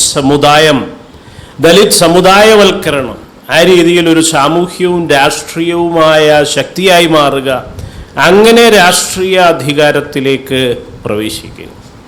കേവലം പ്രാതിനിധ്യം മാത്രം പോരാ, മറ്റ് സാമൂഹ്യ സാംസ്കാരിക വിദ്യാഭ്യാസ ബൗദ്ധിക മൂലധനങ്ങളും കൂടി ആർജിച്ചുകൊണ്ടുള്ള വളരെ സമഗ്രമായ ഒരു വിമോചന പദ്ധതി, ഒരു സ്വപ്നം, ഒരു പ്രത്യയശാസ്ത്ര മണ്ഡലം തന്നെ വർഗസമീക്ഷയുടെ ഈ പറയുന്ന ബേസ് ആൻഡ് സൂപ്പർ സ്ട്രക്ചർ എന്ന് പറയുന്ന ഓർത്തഡോക്സ് മാർക്സിസത്തിൻ്റെ കാലഹരണപ്പെട്ടുപോയ ഇന്ത്യൻ സാമൂഹ്യ യാഥാർത്ഥ്യത്തെ അംഗീകരിക്കുകയോ അഡ്രസ്സ് ചെയ്യുകയോ പോലും ചെയ്യാത്ത, പ്രത്യേകിച്ചും മണ്ഡൽ മസ്ജിദ് സാഹചര്യങ്ങൾക്ക് ശേഷം മണ്ഡൽ കമ്മീഷൻ്റെ ആ ജനായത്തവൽക്കരണത്തിൻ്റെ ചർച്ചകൾക്ക് ശേഷം തികച്ചും അസാധുവായി പോയിട്ടുള്ള വർഗസമീക്ഷയെ, ഇന്ത്യയുടെ യാഥാർത്ഥ്യമായിട്ടുള്ള ജാതി അനീതിയെ കാണാതെ സാമ്പാറിൽ കായം കലക്കാൻ പോലും മലയാളി ബ്രാഹ്മണൻ എന്ന വിചിത്ര ജീവിക്ക് വേണ്ടി സർക്കാർ ഏജൻസികളും വകുപ്പുകളും പരസ്യം ചെയ്യുന്ന, പൂജാരിയാകാൻ മാത്രമല്ല സാമ്പാറിൽ കായം കലക്കാൻ ശൂദ്രരായിട്ടുള്ള വലിയ ഷെഫുമാർ നിൽക്കുമ്പോൾ, വലിയ പാചക വിദഗ്ധരുള്ളപ്പോൾ അവർക്ക് പോലും കൈപുണ്യമില്ലെന്നും കൈപുണ്യമുള്ള ഒരു ജീവിയായിട്ട് ഈ മലയാളി ബ്രാഹ്മണനെ അവതരിപ്പിക്കുകയാണ്. അത് കഴകം പോയിട്ട് കാരാണ്മ പോയിട്ട് എന്തുമാകട്ടെ, ഏത് മേഖലയിലും മലയാളി ബ്രാഹ്മണ്യത്വത്തിൻ്റെയും അതിൻ്റെ പാദസേവക ഭൃത്യജന സമാജമായിട്ടുള്ള ക്ഷുദ്രതയുടെയും ക്ഷുദ്രലഹളയെക്കുറിച്ച് ഞാൻ സൂചിപ്പിച്ചു. 2018 സംഭവിച്ചതെന്താണ്? 96% ഒറ്റജാതി ഹിന്ദുക്കളുടെ കുത്തകയായി അമിത പ്രാതിനിധ്യത്തിൽ 12 എന്ന് അവകാശപ്പെടുന്നു. പക്ഷേ അത് ഒരു ഗിമ്മിക്കാണ്. യഥാർത്ഥത്തിൽ 8% മാത്രമേ ഉള്ളൂ. ആ 8% മാത്രമുള്ള ഒരു അധീശജാതി, റോബിൻ ജെഫ്രിയുടെയൊക്കെ ഭാഷയിൽ പറഞ്ഞാൽ ആധിപത്യത്തിൻ്റെ നൂറ്റാണ്ടുകളായി, ഏതാണ്ട് 16-ാം നൂറ്റാണ്ട് മുതൽ ശൂദ്രവൽക്കരണവും സൈനികവൽക്കരണവും പ്രമാദമായിട്ടുള്ള ഏതാണ്ട് 15-16 നൂറ്റാണ്ട് മുതൽ യൂറോപ്യൻ ശക്തികളുടെ, പോർച്ചുഗീസുകാരുടെയും ഡച്ചുകാരുടെയും ഫ്രഞ്ചുകാരുടെയും ബ്രിട്ടീഷുകാരുടെയും ഒക്കെ ആഗമനത്തെ തുടർന്ന് നടക്കപ്പെട്ട ആ ഫ്യൂഡൽ സൈനികവൽക്കരണത്തിൻ്റെ ഭാഗമായി നായകവൽക്കരിച്ചുകൊണ്ട് സൈനികവൽക്കരിച്ചുകൊണ്ട് ഉയർന്നു വന്ന ഒരു പ്രത്യേക സാമൂഹ്യ വിഭാഗം, ഇളംകുളം കുഞ്ഞമ്പിള്ള പറയുന്നത്, പ്രൊഫസർ ഇളംകുളം കുഞ്ഞമ്പിള്ള രേഖപ്പെടുത്തിയിരിക്കുന്നത് 10-ാം നൂറ്റാണ്ട് വരെ അത്തരം ഒരു ജാതിനാമം പോലും, സമുദായ നാമം പോയിട്ട് ജാതിനാമം പോലും ഒരൊറ്റ വട്ടെഴുത്ത് രേഖയിലോ ഒരൊറ്റ പുരാലിഖിതത്തിലോ ചരിത്ര രേഖയിലോ കാണാനില്ല. കാരണം എന്താണ്? 9-8 നൂറ്റാണ്ടിലാണല്ലോ ഈ ചാതുർവർണ്ണ്യം പോലും കേരളത്തിലും തമിഴകത്തുമൊക്കെ സ്ഥാപിക്കപ്പെട്ടത്. ചേര ചോള പാണ്ഡ്യ മൂപ്പന്മാരെ ക്രമേണ ഈ ബ്രാഹ്മണിക വൈദിക വർണ്ണാശ്രമത്തിൻ്റെ മേനി കാണിച്ചുകൊണ്ട് അവരെയും രാജ്ഞിമാരെയും രാജാക്കന്മാരെയും അമാത്യന്മാരെയും മന്ത്രിമാരെയും മറ്റ് ഫ്യൂഡൽ പ്രഭുക്കളെയും ഇതിലേക്ക് സ്വാധീനിച്ചെടുത്തുകൊണ്ട് 8-ാം നൂറ്റാണ്ടിന് ശേഷം മാത്രമാണല്ലോ, അല്ലെങ്കിൽ 8 മുതൽ 12 വരെ വരുന്ന നൂറ്റാണ്ടുകളിലാണല്ലോ ഈ ചാതുർവർണ്ണ്യം ഈ വർണ്ണാശ്രമധർമ്മം എന്ന് പറയുന്ന ഈ സനാതന വൈദിക വർണ്ണാശ്രമധർമ്മം, ചാതുർവർണ്ണ്യ വ്യവസ്ഥ, ചുരുക്കി പറഞ്ഞാൽ ജാതി വ്യവസ്ഥ നമ്മുടെ തമിഴകത്ത് സ്ഥാപിക്കപ്പെടുന്നത് 8-ാം നൂറ്റാണ്ടിന് ശേഷം മാത്രമാണ്. ഏത് തരത്തിലുള്ള ചരിത്രകാരന്മാരാണെങ്കിലും ആ കാര്യം അംഗീകരിക്കും.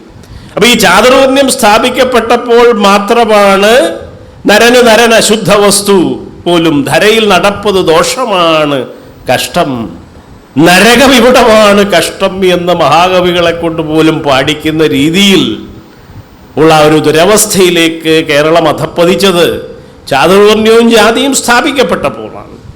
അതിനു മുമ്പ് നമുക്ക് കിട്ടുന്ന പുരാവസ്തു സാഹിത്യ സാംസ്കാരിക തെളിവുകളൊക്കെ തന്നെ സംഘസാഹിത്യവുമായി ബന്ധപ്പെട്ടാണ്. എന്താണ്, എവിടുന്നാണ് ഈ സംഘം അല്ലെങ്കിൽ ചങ്കം, തമിഴകത്തെ ചങ്കം അല്ലെങ്കിൽ സംഘം അല്ലെങ്കിൽ ഈഴം, ഇഴചേർന്നതാണ് ഈഴം. മൈത്രിയുടെ ചരടിൽ ഇഴചേർന്നിരിക്കുന്നതിനാണ് ഈഴം എന്ന് പറയുന്നത്.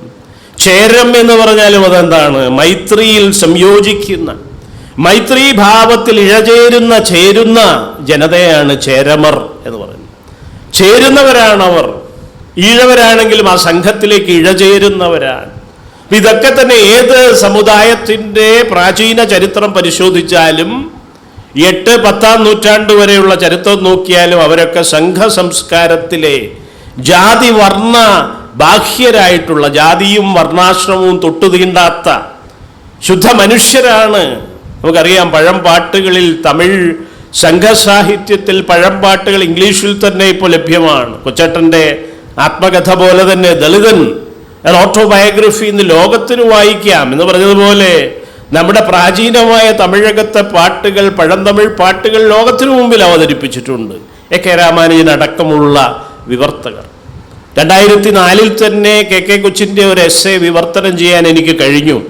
കേരളത്തിൻ്റെ നവോത്ഥാന അറിവിളി പ്രസ്ഥാനവുമായി ബന്ധപ്പെട്ട നാരായണ ഗുരുവിൻ്റെ പ്രസ്ഥാനത്തിൻ്റെ ഒരു ദളിത് വിമർശ വായനയാണ് അത്. Dalit reading in Narayana Guru's movement എന്ന് പറയുന്ന, ആദ്യം മലയാളത്തിൽ അത് മാധ്യമം വാരികയിൽ വന്നു 2004 കാലത്ത്. 2004-05 തന്നെ അത് ഇംഗ്ലീഷിലേക്ക് വിവർത്തനം ചെയ്ത് വേർഡ് പ്ലസ് എന്ന് പറയുന്ന തിരുവനന്തപുരത്ത് നിന്ന് ഇറങ്ങിക്കൊണ്ടിരുന്ന, ഇന്നത് നിന്നുപോയി, വേർഡ് പ്ലസ് എന്ന് പറയുന്ന ഒരു ജേർണലിൽ പ്രസിദ്ധീകരിക്കാൻ എനിക്ക് ഇടയായി. അത് 2006 തന്നെ ഞങ്ങളുടെ MA സിലബസിൽ കാലടി SSUSൻ്റെ ഇംഗ്ലീഷ് MAയിലെ ഒരു പ്രധാനപ്പെട്ട എത്നിസിറ്റി ആൻഡ് ലിറ്ററേച്ചർ എന്ന് പറയുന്ന ഒരു ഇലക്റ്റീവ് കോഴ്സിൻ്റെ ഭാഗമായിട്ട് അതൊരു പാഠ വസ്തുവായിട്ട്, ഒരു ടെക്സ്റ്റായിട്ട് നമുക്ക് അവതരിപ്പിക്കാൻ കഴിഞ്ഞു. 2006 മുതൽ അത് അവിടുത്തെ ഇംഗ്ലീഷ് വിഭാഗത്തിൽ MAക്ക് പഠിപ്പിച്ചുകൊണ്ടിരിക്കുന്നു എന്നത് അഭിമാനകരമായി ഞാൻ പറയുകയാണ്. അന്നൊന്നും തന്നെ മലയാള വിഭാഗങ്ങളിൽ പോലും ഏതെങ്കിലും ഒരു കോളേജിലോ, കേരളത്തിലെന്നല്ല ലോകത്ത് പോലും ഒരു കോളേജിലോ യൂണിവേഴ്സിറ്റിയിലോ 2006 കെ കൊച്ചിൻ്റെ ഒരു എസ്സേ ഇംഗ്ലീഷിലേക്ക് കൊണ്ടുവന്ന് ലോകത്തിന് വായിക്കാവുന്ന രീതിയിൽ പഠിപ്പിച്ചിട്ടില്ല. വളരെ അടുത്ത കാലത്താണ് അദ്ദേഹത്തിൻ്റെ പല പുസ്തകങ്ങളൊക്കെ തന്നെ മലയാളത്തിൻ്റെ പോലും സാമൂഹ്യ ശാസ്ത്രങ്ങളുടെയും മലയാളത്തിൻ്റെയും ഒക്കെ സിലബസിലേക്ക് വന്നിട്ടുണ്ട്. അപ്പോൾ ഏതായാലും ഞാൻ സൂചിപ്പിച്ചത് ജാതിയും വർണ്ണവും ഇല്ലാത്ത സംഘ സംസ്കാരമായിരുന്നു നമ്മുടെ സംസ്കാരം. അത് മധ്യകാലം വരെ അങ്ങനെയായിരുന്നു. ഈ 15-16 നൂറ്റാണ്ടിൽ നടന്ന സൈനിക ജാതിവൽക്കരണത്തിൻ്റെ ഭാഗമായിട്ടാണ് ഈ പറയുന്ന 8% വരുന്ന ആൾക്കാർ ബഹുജനങ്ങളുടെ നികുതിപ്പണത്തിൻ്റെ 96% പിടുങ്ങി വെക്കുകയും അമിതാധികാര കുത്തക മുഴക്കുകയും വീണ്ടും ഇല്ലാത്ത സാമ്പത്തിക കുയുക്തി പറഞ്ഞുകൊണ്ട്, സാമ്പത്തിക നിർണയനവാദവും ഈ ബേസ് ആൻഡ് സൂപ്പർ സ്ട്രക്ചർ മാർക്സിസവും ഇക്കണോമിസവും ഒക്കെ തന്നെ ദുരുപയോഗം ചെയ്തുകൊണ്ട്, ജനങ്ങളുടെ കണ്ണിൽ പൊടിയിട്ടുകൊണ്ട്, PKSകാരെ അടക്കം വഞ്ചിച്ചുകൊണ്ട്, അതിനെ വിമർശിക്കുന്ന എന്നെ പോലുള്ളവരോട് ചോദിച്ച, നിനക്കൊക്കെ എന്താ കുഴപ്പം? ഇല്ലാത്തവന് കൊടുക്കുന്ന പരിപാടിയല്ലല്ലോ ഇത്. രാഷ്ട്രീയ പ്രാതിനിധ്യം ഉറപ്പാക്കുകയാണ്, ഭരണഘടനാപരമായ മൗലികാവകാശം. അതിനുവേണ്ടിയുള്ള പ്രക്രിയയാണ്, അതിനുവേണ്ടിയുള്ള ഒരു പ്രോസസ്സ്, ഒരു ടൂള് മാത്രമാണ് യഥാർത്ഥത്തിൽ സാമുദായിക സംവരണം എന്ന് പറയുന്നത്. അതിൽ സാമ്പത്തികം ഒരു ഘടകമേ അല്ല. ഏറ്റവും ധനാഢ്യരായിട്ടുള്ള ചില ന്യൂനപക്ഷങ്ങളുണ്ടാവാം, ചെറിയ സമുദായങ്ങളുണ്ടാവാം, അവർ വലിയ സാമ്പത്തികമായി ഉന്നത നിലയിലായിരിക്കാം. പക്ഷേ അവർക്ക് രാഷ്ട്രീയ പ്രാതിനിധ്യം വേണം. ഇന്ത്യൻ പാർലമെന്റിലും പഞ്ചായത്തുകളിലും ലെജിസ്ലേച്ചറുകളിലും മറ്റ് എല്ലാ പൊതുജന വിദ്യാഭ്യാസ സർക്കാർ സേവന രംഗങ്ങളിലും പൊതുമേഖലയിലെല്ലാം അവർക്ക് പ്രാതിനിധ്യം, ന്യായമായ അർഹമായ ജനസംഖ്യാനുപാതികമായിട്ടുള്ള പ്രാതിനിധ്യം വേണം. അപ്പൊ പ്രാതിനിധ്യത്തിന്റെ വിഷയം പറയുമ്പോൾ സാമ്പത്തികത്തിന്റെ കുയുക്തി അവിടെ ചെലുത്തി അതിന് പഴകിയ ഓർത്തഡോക്സ് മാർക്സിസത്തിന്റെ സാധുതയും കൂടി അധീശത്വ സാധൂകരണവും കൂടി കൊടുത്തുകൊണ്ടാണ് ഇന്ത്യൻ ഭരണഘടനയുടെ അടിസ്ഥാന തത്വമായിട്ടുള്ള ജനായത്ത പ്രാതിനിധ്യം. ലോകത്തെവിടെയും ജനായത്തം പ്രാതിനിധ്യത്തിൻ്റെ രാഷ്ട്രീയവും കലയും സാധ്യതയുമാണ്. അംബേദ്കർ തന്നെയാണ് ഇന്ത്യയിൽ അത് ഡിഫൈൻ ചെയ്തിരിക്കുന്നത്. സാധ്യതയുടെ കലയാണ്, നവീന രാഷ്ട്രീയ കർത്തൃത്വങ്ങളുടെ രാഷ്ട്രീയ സാമൂഹ്യ പ്രവേശമാണ്. അവരുടെ പ്രാതിനിധ്യമില്ലാതെ അടിസ്ഥാന ജനതയുടെ, പ്രത്യേകിച്ചും ജാതിയുടെയും വർണ്ണത്തിൻ്റെയും ലിംഗത്തിൻ്റെയും മതത്തിൻ്റെയും ഒക്കെ പേരിൽ വെട്ടിനീക്കപ്പെട്ട ജനവിഭാഗങ്ങൾ, പ്രാതിനിധ്യമില്ലാത്തവർ, അവരുടെ പ്രാതിനിധ്യം ഉറപ്പിക്കാൻ വേണ്ടിയുള്ള പ്രക്രിയയാണ്, അതിൻ്റെ ഒരു പ്രോസസ്സാണ് സംവരണം. ഇവിടെ അഭിഭാഷകരൊക്കെ ഇരിക്കുമ്പോൾ ഞാൻ അതിനെക്കുറിച്ച് വിശദീകരിക്കുന്നില്ല. ഏതായാലും കെ കൊച്ച് തൻ്റെ വിദ്യാഭ്യാസ കാലത്ത്, അതിനു മുമ്പ് തന്നെ സ്കൂൾ വിദ്യാഭ്യാസം കഴിഞ്ഞപ്പോൾ തന്നെ കർഷക തൊഴിലാളി പ്രസ്ഥാനവുമായി ബന്ധപ്പെട്ട് കാർഷിക കലാപങ്ങളിൽ നെയ്തശ്ശേരി മന, മരങ്ങാട്ട് മന, അവിടെ കല്ലറയ്ക്കും നീണ്ടൂരിനുമൊക്കെ അടുത്തുള്ള മധുരവേലിയിലുള്ള എല്ലാ ഫ്യൂഡൽ ജന്മിത്തരങ്ങൾക്കും എതിരായിട്ടുള്ള കാർഷിക കലാപങ്ങളിൽ ഇടപെട്ട് അദ്ദേഹം ഒരുപാട് മർദ്ദനങ്ങളും പീഡനങ്ങളും സഹനങ്ങളും നേരിട്ട് ഇടതുപക്ഷ പ്രസ്ഥാനത്തിൻ്റെ സഹയാത്രികയാണ്. അദ്ദേഹത്തിൻ്റെ പിതാവ് തന്നെ, കുഞ്ഞൻ തന്നെ അതിനു മുമ്പ് തന്നെ പാർട്ടിയുടെ പ്രധാനപ്പെട്ട ആളായിരുന്നു.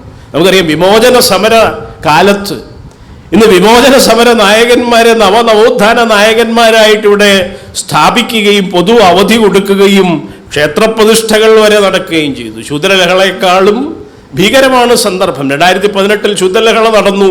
ഇതാ ഇപ്പോൾ നടന്നത് 2022-23 നടന്നതെന്താണ്? നവോത്ഥാന നായകരായി വിമോചന സമര നായകരെ, അതായത് സാക്ഷാൽ സവർക്കറെ 1940 കേരളത്തിൽ കൊണ്ടുവന്ന് പാദപൂജ ചെയ്ത് ആ 10ാം സമ്മേളനം ഉദ്ഘാടനം ചെയ്യിപ്പിച്ചത് ആരാണ്?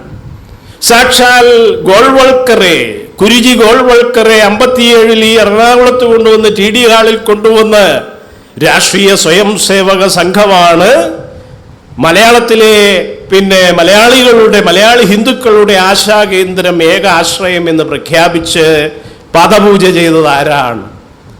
അത്തരം വ്യക്തികളെയാണ് ഇന്ന് നവോത്ഥാനം എന്ന പേരിൽ നവോത്ഥാന നായകന്മാരാക്കി ജനങ്ങളുടെ ചിലവിൽ പൊതു അവധി കൊടുക്കുന്ന ഒരു സാഹചര്യമാണ്. അപ്പൊ ഈ വിമോചന സമരക്കാലത്ത് എന്താണ് സംഭവിച്ചത്? ഇവർ കമ്മ്യൂണിസ്റ്റുകാരായിരുന്നു. അതുകൊണ്ടാണ് ഒരു കുഞ്ഞൻ എന്ന് പറഞ്ഞിട്ട് ഒരു പേരിട്ട് ഒരു പട്ടിയെ തല്ലിക്കൊന്നു. ഒരു പട്ടിയെ പിടിച്ചുകൊണ്ടുവന്നതിന് കുഞ്ഞനെ, അദ്ദേഹത്തിൻ്റെ ആത്മകഥയിൽ വിവരിക്കുന്നതാണ്, ഞാൻ പ്രത്യേകിച്ച് പറയേണ്ടതില്ല, പക്ഷേ വായിക്കാനൊരു പ്രേരണയാകട്ടെ എന്ന് കരുതി വിമോചന സമരത്തിൻ്റെ നായകർ നവോത്ഥാന നായകരായി മാറുന്ന, അതും ഇടതുപക്ഷത്തിലൂടെ തന്നെ വിമോചന CIA പണം അടക്കം ഒഴുകിയിട്ടുള്ള ഒരു പരിപാടിയായിട്ടുള്ള വിമോചന സമരത്തിൻ്റെ നായകൻ, സവർണ ജാഥ കമാൻഡറെ നവോത്ഥാന നായകനാക്കി പൊതുവോധി കൊടുത്ത് ക്ഷേത്രപ്രതിഷ്ഠ ചെയ്യുന്ന അവസ്ഥയിലേക്ക് കേരളം അധപ്പതിച്ചിരിക്കുന്നു. ഇത് കേരളമല്ല, നാരായണഗുരു 26 ശ്രീലങ്കയിൽ വെച്ച് പറഞ്ഞതുപോലെ ഈ മലയാളത്തിലേക്ക് ഞാനിനി ഇല്ല എന്നായിരുന്നു അദ്ദേഹത്തിൻ്റെ പ്രസ്താവന. പിന്നെ ശിഷ്യഗണങ്ങൾ കാലും കൈയും പിടിച്ച് അദ്ദേഹത്തെ കൊണ്ടുവന്നു. പിന്നെ അധികകാലം അദ്ദേഹം ജീവിച്ചിരുന്നില്ല. 28 അദ്ദേഹം സമാധിയായി എന്നും നമുക്കറിയാം. അപ്പൊ ഈ ഒരു അവസ്ഥയിലാണ് അന്ന് വിമോചന സമരകാലത്ത് കുഞ്ഞൻ ഒരു പട്ടിയെ കൊണ്ടുവന്ന് ഇവരുടെ കുടിലിന് മുമ്പിൽ ഇട്ടിട്ട് കെട്ടിയിട്ടിട്ട് അതിന് കുഞ്ഞ എന്ന് പറഞ്ഞ് പേരിട്ട് വിളിച്ച് അതിനെ തല്ലിക്കൊല്ലുകയാണ്. എന്തുമാത്രം ഭീകരമാണ്! അതായത് ഇദ്ദേഹത്തിൻ്റെ പിതാവിൻ്റെ, നമുക്കറിയാം, നെയ്തശ്ശേരി മനയിലെ ആ ചാച്ചൻ്റെ പേരാണ് ഈ കുഞ്ഞനും കുഞ്ഞുപെണ്ണും. ഇദ്ദേഹത്തിൻ്റെ പിതാവിൻ്റെ പേരിട്ടൊരു പട്ടിയെ അവിടെ വെച്ച് തല്ലിക്കൊന്നു എന്ന് മാത്രമല്ല, അവിടെ കുഴികുത്തി അടക്കിക്കളഞ്ഞു. ശവദാഹം, ശവസംസ്കാരം വരെ അവിടെ നടത്തിക്കളഞ്ഞു. എന്തുമാത്രം എന്ന് പറഞ്ഞാൽ സിംബോളിക് ആക്റ്റാണ്. ഇതിൻ്റെയൊക്കെ പ്രതീകാത്മകമായ, നമുക്കറിയാം, മനുസ്മൃതി അടക്കമുള്ള സ്മൃതിശ്രുതി പുരാണങ്ങളിൽ നമ്മൾ ഇവിടുത്തെ ബഹുജന കോടികളെ കുറിച്ച് എന്താണ് പറയുന്നത്? പുഴുക്കൾ, പട്ടികൾ, അല്ലെങ്കിൽ അത് എന്താണ് ഉരകങ്ങൾ, നാഗങ്ങളെ കുറിച്ച് ഞാൻ പറയുന്നില്ല. നാഗങ്ങളാണല്ലോ ഇപ്പോൾ ഈ പറഞ്ഞ രീതിയിൽ ഇതിൻ്റെ ഏജൻസി ഏറ്റെടുത്തിരിക്കുക. ബ്രാഹ്മണരെക്കാൾ വലിയ ഹിന്ദുക്കളായി ശൂദ്രർ ചമയുകയും ശൂദ്രലഹള നടത്തി 8% 96 ആയിരുന്നത് 106 അതിനു മുകളിലേക്ക് വർദ്ധിപ്പിച്ച് ഇന്ത്യൻ ഭരണഘടന ആവിയാക്കിയിരിക്കുകയാണ്. ഇതാണ് അവസ്ഥ. ഹിന്ദുത്വത്തിൻ്റെ വിഷം, ഹിന്ദുവിഷം എന്ന് പറയുന്ന വർണ്ണാശ്രമ ധർമ്മത്തിൻ്റെ വൈദിക പുരുഷ സൂക്ത, വൈദിക വേദാന്ത വർണ്ണാശ്രമ ധർമ്മത്തിൻ്റെ വിഷം എവിടെയെങ്കിലും കൊടുത്താൽ ആ ജനത മുഴുവൻ ഇത്തരത്തിലുള്ള ക്ഷുദ്രജീവികളായി മാറുന്നു, തികഞ്ഞ പാദചരായി മാറുന്നു എന്നുള്ളതാണ് അതിൻ്റെ വസ്തുത. അപ്പം അതുകൊണ്ടാണ് ഇത് സംഭവിച്ചത്. ഞാൻ പറഞ്ഞത് അതിൻ്റെ ഭീകരതയെക്കുറിച്ച് പറയാനാണ്. മറ്റ് ചാത്തൻ പുലയൻ മന്ത്രിയായിരിക്കുന്ന നാട്ടിൽ ജീവിക്കാൻ കഴിയില്ല എന്നുള്ളതും തൊപ്പിപ്പകാളക്കാരൻ്റെ ഭരണവും ഇതൊന്നും ഞാൻ പറയുന്നില്ല, അതിനെക്കുറിച്ചൊന്നും ഞാൻ പറയുന്നില്ല. ഒരു സമുദായത്തെ തന്നെ മൊത്തത്തിൽ പന്നി പെറ്റു പെറുന്ന മന്ദബുദ്ധികളായും അവരുടെ സഞ്ചാര സ്വാതന്ത്ര്യവും പിന്നെ പൊതു ഇടപ്രവേശവും തന്നെ റദ്ദ് ചെയ്യണമെന്നും ഒക്കെ ഭരണഘടന ഇരിക്കുമ്പോൾ ലോകത്ത് ഇതുപോലെ ഭരണഘടനാ വിരുദ്ധ പ്രസംഗങ്ങളിൽ ഇതുപോലെ സ്പെഷ്യലൈസ് ചെയ്ത് ഇന്ത്യൻ ഭരണഘടനയ്ക്കെതിരായ വലിയ കുറ്റകൃത്യങ്ങൾ നടത്തി നവോത്ഥാന നായകനായി മാറുന്ന അവസ്ഥയാണ് കേരളത്തിൽ ഉണ്ടായിരിക്കുന്നത്. അപ്പം അത്രയും ഭീകരമാണ് അവസ്ഥ എന്ന് ഞാൻ സൂചിപ്പിക്കുകയാണ്. ഇവിടെയാണ് KK കൊച്ചിനെ പോലെയുള്ള ജാതി വിരുദ്ധ പോരാളികളെ, ജാതി വിരുദ്ധ ജ്ഞാനോദയ ചിന്തയുടെ യഥാർത്ഥ വക്താക്കളെ നമുക്ക് നഷ്ടമായിരിക്കുന്നത്. ഏത് വേദിയിലും നിർഭയമായി ഇത്തരം കാര്യങ്ങൾ പറയാനും തൻ്റെ പുസ്തകങ്ങളിലടക്കം, ചരിത്ര പുസ്തകങ്ങളിലടക്കം ഇതൊക്കെ എഴുതാനും, ഈ പറയുന്ന സംഘ പാരമ്പര്യത്തെക്കുറിച്ചടക്കം ഞാൻ വെറുതെ പറഞ്ഞതല്ല, കൊച്ചേട്ടൻ എഴുതി വച്ചിരിക്കുകയാണ്. കേരള ചരിത്രവും സമൂഹ രൂപീകരണവും എന്ന് പറയുന്ന അദ്ദേഹത്തിൻ്റെ ചരിത്ര രചനയിൽ സാക്ഷാൽ ഇളംകുളത്തിൻ്റെ അടക്കം സൈറ്റേഷൻസ് ഉണ്ട്. PK ബാലകൃഷ്ണനെ അടക്കം അദ്ദേഹം വിമർശിച്ചുകൊണ്ടാണ് അവർക്കൊക്കെയാണ് സമർപ്പിച്ചിരിക്കുന്നത്. പക്ഷേ വിമർശാത്മകമായി ഇവരെയൊക്കെ തന്നെ അപനിർമ്മിക്കുന്ന ഒരു പുതിയ അടിത്തട്ടിൽ നിന്നുള്ള ഒരു കേരള ചരിത്രവും ഒരു പുതിയ കേരളത്തിൻ്റെ ഭാവിയെക്കുറിച്ചുള്ള ഒരു ജനായത്ത കേരളത്തെ സ്വപ്നം കണ്ടുകൊണ്ട് ഒരു ജൈവ ബുദ്ധിജീവി രചിച്ച ചരിത്രങ്ങളാണ് നമുക്കതിൽ കാണാൻ സാധിക്കും. അദ്ദേഹത്തിൻ്റെ ആത്മകഥയിൽ ഈ അനുഭവങ്ങളെല്ലാം ഉണ്ട്. അദ്ദേഹത്തിൻ്റെ സ്വന്തം സഹോദരൻ കുഞ്ഞുഞ്ഞ് ഒരു ഭ്രാന്തനായിട്ടാണ് തൻ്റെ യുവകാലത്ത് മരിച്ചത് എന്ന് നാം മറന്നു പോകരുത്. KK കൊച്ച് ഒരു ജൈവബുദ്ധിജീവിയായി 10ഓളം പുസ്തകങ്ങൾ മുഖ്യധാരയിൽ പ്രസിദ്ധീകരിച്ചു. 100 കണക്കിന് ലേഖനങ്ങൾ ഞാൻ വിവർത്തനം ചെയ്ത അടക്കമുള്ള ലേഖനങ്ങൾ ഓക്സ്ഫോർഡ് ആന്തോളജിയിൽ പോലും അദ്ദേഹത്തിൻ്റെ ലേഖനങ്ങൾ വന്നു, മലയാളം ദളിത് റൈറ്റിങ്ങിൻ്റെ. അപ്പം അങ്ങനെയൊക്കെ എഴുതി. പക്ഷേ അദ്ദേഹത്തിൻ്റെ അതുപോലെ പ്രതിഭയാകേണ്ട, അന്നത്തെ കാലത്ത് കോളേജിൽ അഡ്മിഷൻ കിട്ടി BA-ക്ക് ചേർന്നതാണ്, പക്ഷേ ഭ്രാന്തനായിപ്പോയി. ഈ ജാതി ഭീകരത, ഈ മലയാളന്മാരുടെ ഈ വർണ്ണവെറി, ഈ വിഡ്ഢിത്തം, ഇത് അദ്ദേഹത്തെ ഭ്രാന്തനാക്കി. അപ്പോൾ അദ്ദേഹത്തിൻ്റെ സഹോദരിയാണെങ്കിൽ പിന്നെ ഒരു അധ്യാപികയായി മാറി, പിന്നെ ഡിഗ്രി എടുത്തു, ബേസിക് ട്രെയിനിങ് ചെയ്തു, ടീച്ചേഴ്സ് ട്രെയിനിങ് ഒക്കെ കഴിഞ്ഞ് മലബാറിലൊക്കെ പോയ ഒരു സർക്കാർ സർവീസിൽ തന്നെ ഒരു അധ്യാപികമായി ഭാഗ്യം കൊണ്ട്. പക്ഷെ നിർഭാഗ്യവശാൽ അദ്ദേഹത്തിൻ്റെ ആ മൂത്ത സഹോദരൻ കുഞ്ഞുഞ്ഞ് ഒരു ഭ്രാന്തനായി വളരെ വേദനയോടുകൂടിയാണ് അദ്ദേഹം ഓർക്കുന്നത്. വളരെ സമീപകാലത്താണ് ദീർഘമായ ഒരു ഇൻ്റർവ്യൂ തന്നെ ചെയ്യാൻ കഴിഞ്ഞത്. യൂട്യൂബിൽ ലഭ്യമാണ്. 10 ഭാഗങ്ങളുള്ള ആ ഇൻ്റർവ്യൂ കേരള ഫ്രീ തിങ്കേഴ്സ് ഫോറത്തിൽ ലഭ്യമാണ്. പക്ഷേ അപ്പോഴത്തേക്ക് അത് 2021 നമ്മൾ ചെയ്തത്. അപ്പോഴത്തേക്ക് ഏതാണ്ട് പല ഓർമ്മകളും പോയി.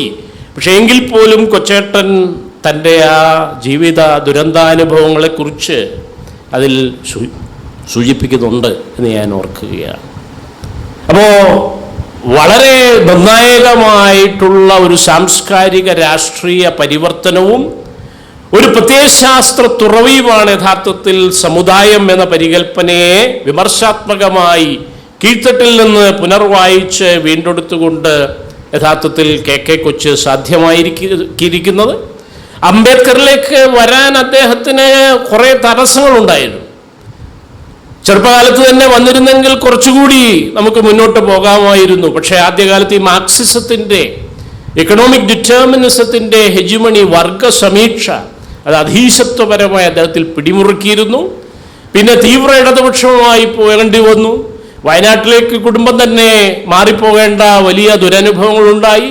പക്ഷെ അവിടെ പോയപ്പോൾ പോലും അടിസ്ഥാന ജനങ്ങളുമായി കലർന്നുകൊണ്ട് തദ്ദേശീയരായിട്ടുള്ള നമ്മുടെ പണിയർ സമുദായത്തിനിടയിൽ തന്നെയാണ് അദ്ദേഹം പണിയാർ സമുദായങ്ങളെപ്പോലും സംഘടിപ്പിക്കുന്ന രീതിയിൽ ആദിവാസികൾക്കിടയിൽ പ്രവർത്തിച്ച് തൻ്റെ ജൈവ ബുദ്ധിജീവിത്വം, നീതിയോട് ജനതയോട് ചേർന്ന് നിൽക്കുക എന്ന് പറയുന്ന തൻ്റെ ജൈവിക ധാർമ്മികത അവിടെയും പ്രകടിപ്പിച്ചു എന്നുള്ളതാണ്.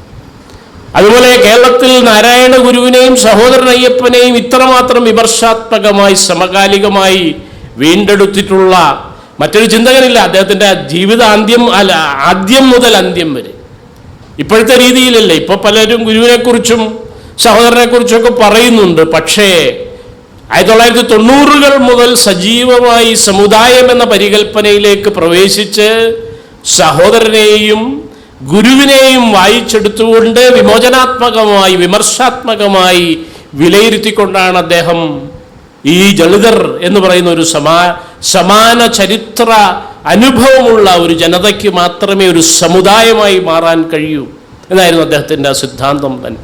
അപ്പം ആ രീതിയിലാണ് ദളിതർ എല്ലാ മേഖലകളിൽ നിന്നും, ഈ എല്ലാ മൂലധനങ്ങളിൽ നിന്നും, ഈ എല്ലാ പ്രതിനിധാനങ്ങളും നിഷേധിക്കപ്പെട്ടവർ എന്ന നിലയിലാണ് ദളിതർ. പല വൈജാത്യങ്ങളുണ്ടായിരിക്കാം, തമ്മിൽ കെട്ട് നടക്കുന്നില്ലായിരിക്കാം, തമ്മിൽ ഊണ് നടക്കുന്നില്ലായിരിക്കാം. പക്ഷേ ഇത്തരത്തിലുള്ള ചരിത്രാനുഭവങ്ങളുടെ ഒരു വലിയ പ്രതലം തൊട്ടുകൂടാത്തവരെയെല്ലാം ബാബാ സാഹേബ് അംബേദ്കറിലേക്ക് അദ്ദേഹം അങ്ങനെയാണ് വരുന്നത്. നേരത്തെ തന്നെ പുസ്തകം വന്നെങ്കിൽ പോലും അയ്യങ്കാളിയുടെ ഒരു ജീവചരിത്രം എഴുതണമെന്നും കൂടി അദ്ദേഹത്തിനുണ്ടായിരുന്നു. THP ചന്താശ്ശേരിയുടെ ആ പുസ്തകം വായിച്ചപ്പോൾ, അയ്യങ്കാളിയുടെ ജീവചരിത്രം വായിച്ചപ്പോഴാണ് ആ വിമോചനാത്മകമായ കേരളത്തിൻ്റെ അറിവൊളിയുടെയും ഈ സമുദായത്തിൻ്റെയും ഒക്കെ മേഖലയിലേക്ക് എടുത്തു ചാടാൻ അദ്ദേഹം ആഗ്രഹിച്ചത്. അപ്പോൾ അയ്യങ്കാളിയുടെ പുത്തനായ ഒരു ജീവചരിത്ര പഠനം തന്നെ രചിക്കണമെന്നുണ്ടായിരുന്നു. അത് സാധ്യമായില്ല. അവസാന കാലത്ത് ആരോഗ്യം അനുവദിച്ചിട്ടില്ല. പക്ഷേ അദ്ദേഹം അംബേദ്കറെ കുറിച്ച് ജീവിതവും ദൗത്യവും എന്ന പേരിൽ ഒരു രചന ആദ്യം തന്നെ സാധ്യമാക്കി. ബുദ്ധനിലേക്കുള്ള ദൂരം ബാബാ സാഹേബ് അംബേദ്കറിലൂടെയാണ് അദ്ദേഹം ബുദ്ധനിലേക്ക് പ്രവേശിച്ചത്. എന്താണത്? ഒരു മതാത്മകതയായിട്ടല്ല ബാബാ സാഹേബ് വിശദീകരിച്ചു. ഈ ആധുനിക ബുദ്ധവാദം, ഭീമയാനം അല്ലെങ്കിൽ നവയാനം എന്ന് വിളിക്കപ്പെടുന്ന ഇത് ഒരു സാമ്പ്രദായിക മതമല്ല, മറിച്ച് ജനായത്ത ചിന്ത തന്നെയാണ്. സ്വാതന്ത്ര്യ സമത്വ സാഹോദര്യങ്ങളുടെ പ്രത്യയശാസ്ത്രത്തെയാണ് ഈ പറയുന്ന മോഡേൺ ബുദ്ധിസമായിട്ട് അല്ലെങ്കിൽ നവയാനമായിട്ട് താൻ വീണ്ടെടുക്കുന്നതെന്ന് അദ്ദേഹം പറയുന്നു. അപ്പൊ ജനത, കരുണ, മൈത്രി, പ്രജ്ഞ, ഇത്തരത്തിലുള്ള വലിയ സാർവലൗകികം എന്ന് പോലും വിളിക്കാൻ കഴിയുന്ന ആശയങ്ങൾ. യേശ ധമ്മോ സനന്ദനോ എന്ന മൈത്രിയെക്കുറിച്ച് ബുദ്ധൻ ത്രിപിടകങ്ങളിൽ പറയുന്നുണ്ട്. അവിടുന്ന് അടിച്ചു മാറ്റിയതാണ് എന്ത്? ധമ്മോ സനന്ദനോ എന്ന പാലിയെ സംസ്കൃതീകരിച്ചെന്ന് മറിച്ചിട്ടിരിക്കുന്നതാണ് എന്ത്? സനാതനധർമ്മം. ആ പേര് പോലും ഭാഷയും വാക്കുകളും പദാവലികളും ആശയങ്ങളും എല്ലാം കട്ടെടുത്തിരിക്കുന്നതാണ്. ഇന്ത്യൻ ബ്രാഹ്മണിസം, ഇന്ത്യൻ ഐഡിയോളജി എന്ന് പറയുന്ന ഇന്ത്യൻ ഹെജിമണി, ഇതെല്ലാം അടിച്ചു മാറ്റി വെടക്കാക്കി തനിക്കാക്കി എടുക്കുക എന്നുള്ളതാണല്ലോ അതിൻ്റെ തത്വം. അപ്പോൾ ഒരു ജ്ഞാനാവബോധമായിട്ടാണ്, അതാണ് അയ്യങ്കാളിയെപ്പോലും. അയ്യങ്കാളി ഒരു തല്ലുകാരനായിട്ട് ഒരു വലിയ സംഘടന നേതാവായിട്ടും ഒക്കെ അവതരിപ്പിച്ചുകൊണ്ടിരുന്നപ്പോൾ സമുദായത്തിൽ നിന്ന് 10 BA-ക്കാരെ കാണണം എന്ന് ഗാന്ധിയോട് പുലേ രാജാവ് എന്നാണ് 37 വന്നിട്ട് ഈ ക്ഷേത്രപ്രവേശന വിളംബരത്തിന്റെ പേരിൽ ഗാന്ധിജി വെങ്ങാനൂർ വന്ന് ഇദ്ദേഹത്തെ ഇതുപോലെ പല ബഹുജനങ്ങൾ ഇവിടെ ഇരിക്കുകയാണ്. അതിൽ നാടാന്മാരുണ്ട്, പിന്നാക്കക്കാരുണ്ട്, മുസ്ലിങ്ങളുണ്ട്, ക്രൈസ്തവരുണ്ട്, നിരവധി ദലിത് സമുദായങ്ങൾ അവിടെ ഇരിക്കുകയാണ്. അപ്പോഴാണ് പുലേ രാജാവേ എന്ന് ബോധപൂർവം ഉച്ചഭാഷണിയിലൂടെ വിളിക്കുന്ന ഒരവസ്ഥ. അപ്പൊ ഇത് നാരായണ ഗുരുവിനെ കുറിച്ച് അതിനു മുമ്പ് 24-ൽ ഇദ്ദേഹം എഴുതിയത് എന്താണ്? Harijan or young India. അതിൻ്റെ പേര് മാറ്റിയതാണ്. ഹരിജനിലാണോ യങ് ഇന്ത്യയിലാണോ ഇംഗ്ലീഷിലാണ് എഴുതിയത്. എന്താണ്? തീയന്മാരുടെ ആത്മീയ guru, spiritual leader of Thiyyas, he's calling for a kind of rebellion എന്നാണ് ഈ പറയുന്ന അദ്ദേഹത്തിൻ്റെ ഇംഗ്ലീഷ് പത്രത്തിൽ എഴുതി വിട്ടത്. അപ്പൊ ഗുരുവിനെ ആകട്ടെ അയ്യങ്കാളിയെ ആകട്ടെ ഇവരൊക്കെ ജാതിയുടെയും ഉപജാതിയുടെയും വക്താക്കളാക്കാനുള്ള ശ്രമം സാക്ഷാൽ മഹാത്മാഗാന്ധിയിലൂടെ പോലും ചലകമാണ്. അത് തിരുവിതാംകൂർ ഭരണകൂടത്തിൻ്റെ ഒരു ഐഡിയോളജിയും അജണ്ടയുമാണ്. അത് പക്ഷേ പറഞ്ഞു കൊടുത്ത് ഗാന്ധിയിലൂടെയാണ് അത് പുറത്തേക്ക് വന്നത്. അദ്ദേഹം നമുക്കറിയാം 25-ൽ ഗാന്ധിജിക്ക് വർണ്ണാശ്രമധർമ്മത്തിൻ്റെ അസംബന്ധം മുഴുവൻ ഗുരു അവിടെ ഇരുത്തി ഇലകൾ, തേന്മാവിൻ്റെ ഇലകൾ കാണിച്ച് പറഞ്ഞു കൊടുത്തു. മാവിൻ്റെ ഇലകൾ നോക്കൂ, പല രൂപത്തിലും, പുറമേ അതിൻ്റെ ഭാവ വ്യത്യാസങ്ങളും നിറവും രൂപവും ഒക്കെ വ്യത്യാസമാകാം, പക്ഷേ അതിൻ്റെ സത്തയൊന്നാണ്. മനുഷ്യാണം മനുഷ്യത്വം ജാതിർഗോത്വം ഗവാം യഥ ന ബ്രാഹ്മണാതിരസ്യൈവം ആ തത്വം വേത്തി കോ അപിന എന്നാണ് അദ്ദേഹം വീണ്ടും വീണ്ടും സംസ്കൃതത്തിൽ എഴുതിയത്. ഒരു ജാതി, ഒരു മതം, ആ ഒരു യോനി, ഒരാകാരം, ഒരു ഭേദവുമില്ലതിൽ എന്ന് മലയാളത്തിൽ എഴുതിയിട്ടും മനസ്സിലാകാതെ ആരെങ്കിലും സംസ്കൃത പണ്ഡിതന്മാരുണ്ടെങ്കിൽ, അഴുവാഞ്ചേരിയെ പോലെയോ അല്ലെങ്കിൽ ഇപ്പോഴത്തെ മറ്റപ്പള്ളിയെ പോലെയോ നെടുമ്പള്ളിയെ പോലെയോ തന്ത്രിമാരെ പോലെ സംസ്കൃതം അറിയാതെ, എന്നാൽ സംസ്കൃതത്തിൽ പറയാൻ മാത്രമേ അവർക്ക് മനസ്സിലാകുകയുള്ളൂ. അതുകൊണ്ട് എന്നാൽ പിന്നെ അങ്ങനെയുള്ളവർക്ക് വേണ്ടിയാണ് സംസ്കൃതവും കൂടി എഴുതി വെച്ചത്. ഇതൊക്കെ പറഞ്ഞ് ഒരു ദിവസം മുഴുവൻ വിശദീകരിച്ചു കൊടുത്തു. ഗാന്ധിജിക്ക് മനസ്സിലാകുന്നില്ല. അപ്പോൾ സഹോദരൻ അയ്യപ്പൻ ഇടയ്ക്ക് കയറി ചോദിച്ചു, അല്ലയോ ഗാന്ധിജി, ഈ ഹിംസയെക്കുറിച്ച് പറയാത്ത ഏതെങ്കിലും പുരാണങ്ങളുണ്ടോ? ഏതോ ഒരു പുരാണത്തിൻ്റെ പേര് അദ്ദേഹം പറഞ്ഞു.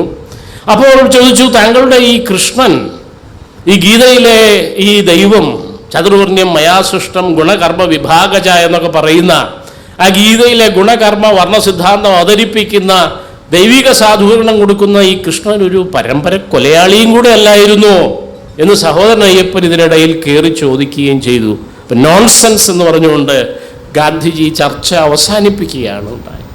ഇത് മാത്രമല്ല, 25-ലാണ് ഇത് സംഭവിച്ചത്. ഗുരു പ്രത്യേകം പറഞ്ഞു, ജാതിവിരുദ്ധ പോരാട്ടത്തിൽ, വൈക്കം പോലെയുള്ള ജാതിവിരുദ്ധ പോരാട്ടത്തിൽ പരിപൂർണമായ അഹിംസാമാർഗം പലപ്പോഴും സാധുവായിരിക്കുകയില്ല എന്നും കൂടി തൻ്റെ ഇനീഷ്യൽ പൊസിഷൻ ഈ യങ് ഇന്ത്യ അല്ലെങ്കിൽ ഹരിജനിൽ എഴുതിയല്ലോ. തീയന്മാരുടെ ആത്മീയ ഗുരു ഇതാ ലഹളയ്ക്ക് ആഹ്വാനം ചെയ്യുന്നു, ഈ ഹിന്ദു ക്ഷേത്രങ്ങളൊക്കെ ഇടിച്ചു നിരത്താനാണ് ഇദ്ദേഹം പറയുന്നത് എന്ന് എഴുതിയല്ലോ. അതിനുള്ള മറുപടി അവിടെ കൊടുത്തു. പക്ഷേ രക്ഷയില്ല, അദ്ദേഹം തിരിച്ചുപോയി. ബാബാ സാഹേബ് അംബേദ്കർ അനൈഹിലേഷൻ ഓഫ് കാസ്റ്റ് എഴുതിക്കൊണ്ടിരുന്നപ്പോൾ ഇദ്ദേഹം എഴുതിയത് നമുക്കറിയാം, ഐഡിയൽ ഭംഗിയും, അതായത് ആദർശവാനായ തോട്ടിപ്പണിക്കാരൻ. തോട്ടിപ്പണി എന്ന് പറയുന്ന ഏറ്റവും ഉദാത്തവും ആദർശാത്മകവുമാണ്. അതായത് ജാതി ഹിന്ദുവിൻ്റെ മലം തലയിൽ ചുമന്നുകൊണ്ടുപോയി കൊടുത്ത് അദ്ദേഹം സായുജ്യം, മോക്ഷപ്രാപ്തിയിലേക്ക്. ഇപ്പം മോക്ഷത്തെക്കുറിച്ചാണല്ലോ നമ്മുടെ ഭരണകൂടക്കാരൊക്കെ പറയുന്നത്. മോക്ഷം, ദൈവത്തിൻ്റെ നാമം വിളിച്ചാൽ മോക്ഷം കിട്ടുമെന്നാണ്. അംബേദ്കർക്ക് ജയ് ഭീം എന്ന് വിളിക്കരുത്, പിന്നെയോ ദൈവനാമത്തിലൂടെ മോക്ഷപ്രാപ്തിയിലേക്ക്, ആ ഉന്നത കുല ജാതൻ്റെ അടുത്ത ജന്മത്തിലെങ്കിലും മോക്ഷപ്രാപ്തിയാകണമെന്നാണ് പറയുന്നത്. ഒരു പൂജാരി ആയിക്കൊണ്ട്, ഏത് ഒരു പൂജാരിയാണ് ഈ ഗാന്ധിജിയുടെ ജാതിയും വർണ്ണവും പറഞ്ഞിട്ട് നിങ്ങൾ അവിടെ നിന്നാൽ മതി, ആ പിന്നെ കൊടിമരത്തിൻ്റെ അവിടെ നിന്ന് ഇങ്ങോട്ട് വരണ്ട. കന്യാകുമാരി ക്ഷേത്രത്തിലിരുന്ന ഒരു നിരക്ഷരനായ പൂജാരി, ബ്രാഹ്മണ പൂജാരി ഗാന്ധിജിയെ വിലക്കി. ഗാന്ധിജി അവിടെ നിന്നു തൻ്റെ വൈശ്യത്വം അംഗീകരിച്ചുകൊണ്ട് അവിടെ നിന്ന് തൊഴുത് ആ പ്രസാദവും എറിഞ്ഞു കൊടുത്തത് ഏറ്റുവാങ്ങിക്കൊണ്ട് അദ്ദേഹം തിരിഞ്ഞു നടന്നു. സൂര്യൻ അസ്തമിക്കാത്ത ബ്രിട്ടീഷ് സാമ്രാജ്യത്വത്തെ ആംഗല സിംഹത്തിൻ്റെ കുഞ്ചിരോമം പിടിച്ചു കുലുക്കിയ വിശ്വവന്ദിതനായ മഹാത്മാഗാന്ധിജി പോലും ഈ ചാതുർവർണ്ണത്തിൻ്റെയും ജാതിയുടെയും ബ്രാഹ്മണ്യത്തിൻ്റെയും ഈ വർണ്ണാശ്രമ ശാസനയ്ക്ക് മുമ്പിൽ കീഴടങ്ങിയല്ലോ. എന്ത് കഷ്ടം! നായിലും നാണം കെട്ട് ചവിട്ടുന്ന ബ്രാഹ്മണ പാദം നക്കുന്ന ആഹന്ത ദയനീയം എന്നാണ് സഹോദരൻ അയ്യപ്പൻ. അപ്പോൾ തന്നെ ഈ സംഭവം പത്രത്തിൽ റിപ്പോർട്ട് ചെയ്ത ഉടനെ അദ്ദേഹം കവിത എഴുതുകയായിരുന്നു. കവിത എഴുതി പ്രസിദ്ധീകരിക്കുകയും ഒരാഴ്ചക്കുള്ളിൽ കവിത ഗാന്ധി സന്ദേശം എന്ന കവിത കേരളത്തിൽ വരികയും ചെയ്തു. വദനമോഹന മാളവ്യ തിരുനക്കര വന്നിട്ട് രാമമന്ത്രം ജപിക്കാൻ പറഞ്ഞു. അപ്പോൾ സഹോദരനും കൂട്ടാളികളും കൂടെ അവിടെ എഴുന്നേറ്റു. അയോധ്യാപതിയായ രാമനാണോ, ദശരഥപുത്രനായ രാമനാണോ നിങ്ങൾ ഉദ്ദേശിക്കുന്നത്? അയാൾ ദൈവം പോയിട്ട് മനുഷ്യൻ പോലും ആകുന്നില്ല. കാരണം ഗുരു അതിന് മുമ്പ് 13 എഴുതിയിരിക്കുകയാണ് കവിതയിൽ, കൊല്ലായികിൽ അവൻ ഗുണമുള്ള പുമാൻ, അല്ലായെങ്കിൽ മൃഗത്തിനു തുല്യനവൻ. കൊല്ലുന്നവനില്ല ശരണ്യത, മറ്റെല്ലാവിധ നന്മയുമാർന്നിടിലും എന്ന് അസന്നിഗ്ധമായി ഗുരു ദാർശനികമായ കവിതയിൽ എഴുതിയിരിക്കുകയാണ്. അതുകൊണ്ട് സഹോദരൻ പറഞ്ഞു, അയാൾ മനുഷ്യൻ പോലുമല്ല, മൃഗത്തെക്കാളും ഭീകരനാണ്. ഒരിക്കലും ആ ശംഭൂകനെ ഏത് യോനി എന്ന് ചോദിച്ച് തൻ്റെ സമുദായം പോലുമല്ല ചോദിച്ചത്, നീ ഏത് യോനിയാടാ എന്നാണ് വാൽമീകി രാമായണത്തിൽ അത് അടക്കം എഴുതി വെച്ചിരിക്കുന്നത്. എന്ന് പറഞ്ഞാൽ എന്താണ്? ശൂദ്രയോനി, പാപയോനി, മ്ലേച്ഛയോനി, ഇതെല്ലാം വളരെ മോശപ്പെട്ട യോനികളാണല്ലോ. അതുകൊണ്ടാണ് ജാതിമീമാംസയിൽ ഗുരു പ്രത്യേകം ആ വാക്കെടുത്ത് ഉപയോഗിച്ചത്. ഒരു യോനി, ഒരാകാരം, ഒരു ഭേദവുമില്ലതിൽ, മനുഷ്യാണം മനുഷ്യത്വം ജാതി. ഇതുമായിട്ട് ഏറ്റവും അധികം വിമർശാത്മകമായി കാലികമായി സംവദിച്ച അടിത്തട്ടിൽ നിന്ന് വന്ന ഒരു മഹാനായ ചിന്തകനാണ് ബാബാ സാഹേബ് അംബേദ്കർ. അല്ലെങ്കിൽ സഹോദരൻ അയ്യപ്പൻ ഇവരോടൊക്കെ താരതമ്യം വഹിക്കുന്ന അല്ലെങ്കിൽ സാധ്യമാക്കുന്ന ഒരു മൗലിക മനുഷ്യ ചിന്തകനെയാണ് നമുക്ക് നഷ്ടപ്പെട്ടിരിക്കുന്നത്. അതിനെക്കുറിച്ച് പറഞ്ഞാൽ സമയം വളരെ ഏറിപ്പോകും. ഇപ്പോൾ തന്നെ സമയം ഒരുപാട് ഞാൻ അപഹരിച്ചു, ക്ഷമിക്കണം. യഥാർത്ഥത്തിൽ നമ്മുടെ കാലത്ത് ജീവിച്ച ഏറ്റവും വലിയ ഒരു മനുഷ്യനെയാണ് നമുക്ക് നഷ്ടപ്പെട്ടിരിക്കുന്നത്. ഏറ്റവും വലിയൊരു നീതി ചിന്തകനെ, ധാർമ്മിക ധീരനെയാണ്, വലിയ എഴുത്തുകാരനെയാണ് നമുക്ക് നഷ്ടപ്പെട്ടിരിക്കുന്നത് എന്ന് മാത്രം സൂചിപ്പിച്ചുകൊണ്ട് ഞാനിവിടെ വിടവാങ്ങുകയാണ്. ഇതിന് അവസരം തന്ന അഡ്വക്കേറ്റ് വി എം ഉണ്ണിക്കും മറ്റെല്ലാവർക്കും എൻ്റെ വിനീതമായ വന്ദനം. പ്രിയപ്പെട്ടവരെ, അധികം സംസാരിക്കുന്നവർത്താരും പേടിക്കണ്ട, ഞാൻ പെട്ടെന്ന് തീർക്കാം. കാരണം സംസാരിക്കാതിരുന്ന അടുപ്പമുള്ള ഒരാളെന്നുള്ള നിലയിൽ കൊച്ചേട്ടനോടുള്ള അനാദരവായി തീരുമല്ലോ. അതുകൊണ്ട് ഞാൻ ആലോചിച്ച് വെച്ച കാര്യങ്ങളെല്ലാം മാറ്റിവെച്ച് അല്പം ചില കാര്യങ്ങൾ മാത്രം പറയാമെന്ന് വിചാരിക്കുന്നു. വാസു കൊച്ചേട്ടൻ്റെ ജീവിതം അല്ലെങ്കിൽ കൊച്ചേട്ടനെ പിന്തുടർന്ന വാസുവിൻ്റെയും കൂട്ടുകാരുടെയും എറണാകുളത്തെ ജീവിതം എല്ലാം പിന്നെ നഷ്ടമായ ഒരു കാര്യം, പരാജയപ്പെട്ടവരാണെന്നുള്ള രീതിയിൽ പറഞ്ഞു. ആ പരാജയം അല്ലെന്ന് വാസു തന്നെ പറഞ്ഞു, എങ്കിലും ഞാൻ പറയാണ്, അന്ന് 95, 96 കാലത്ത് ഉണ്ടായിരുന്ന കേരളത്തിൽ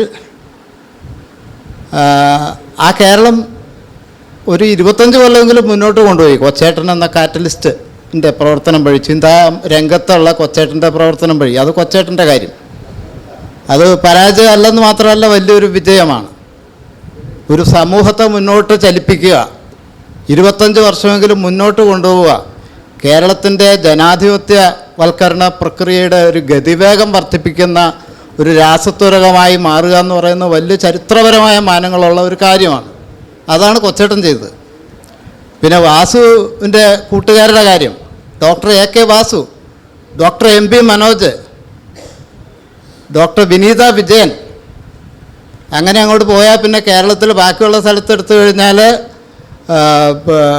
ഡോക്ടർ പിന്നെ ദിവ്യ ദേവലക്ഷ്മി, പിന്നെ എത്രയോ പേര്, നമ്മുടെ അരുൺ അശോകൻ,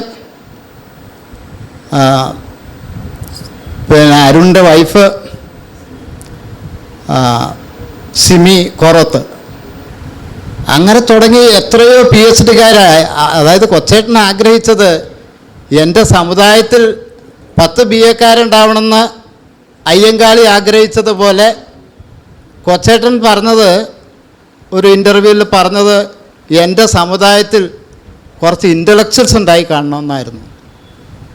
ഇപ്പോൾ കേരളത്തിൽ ഏതെങ്കിലും ഒരു മുഖ്യധാര പ്രസിദ്ധീകരണത്തിൽ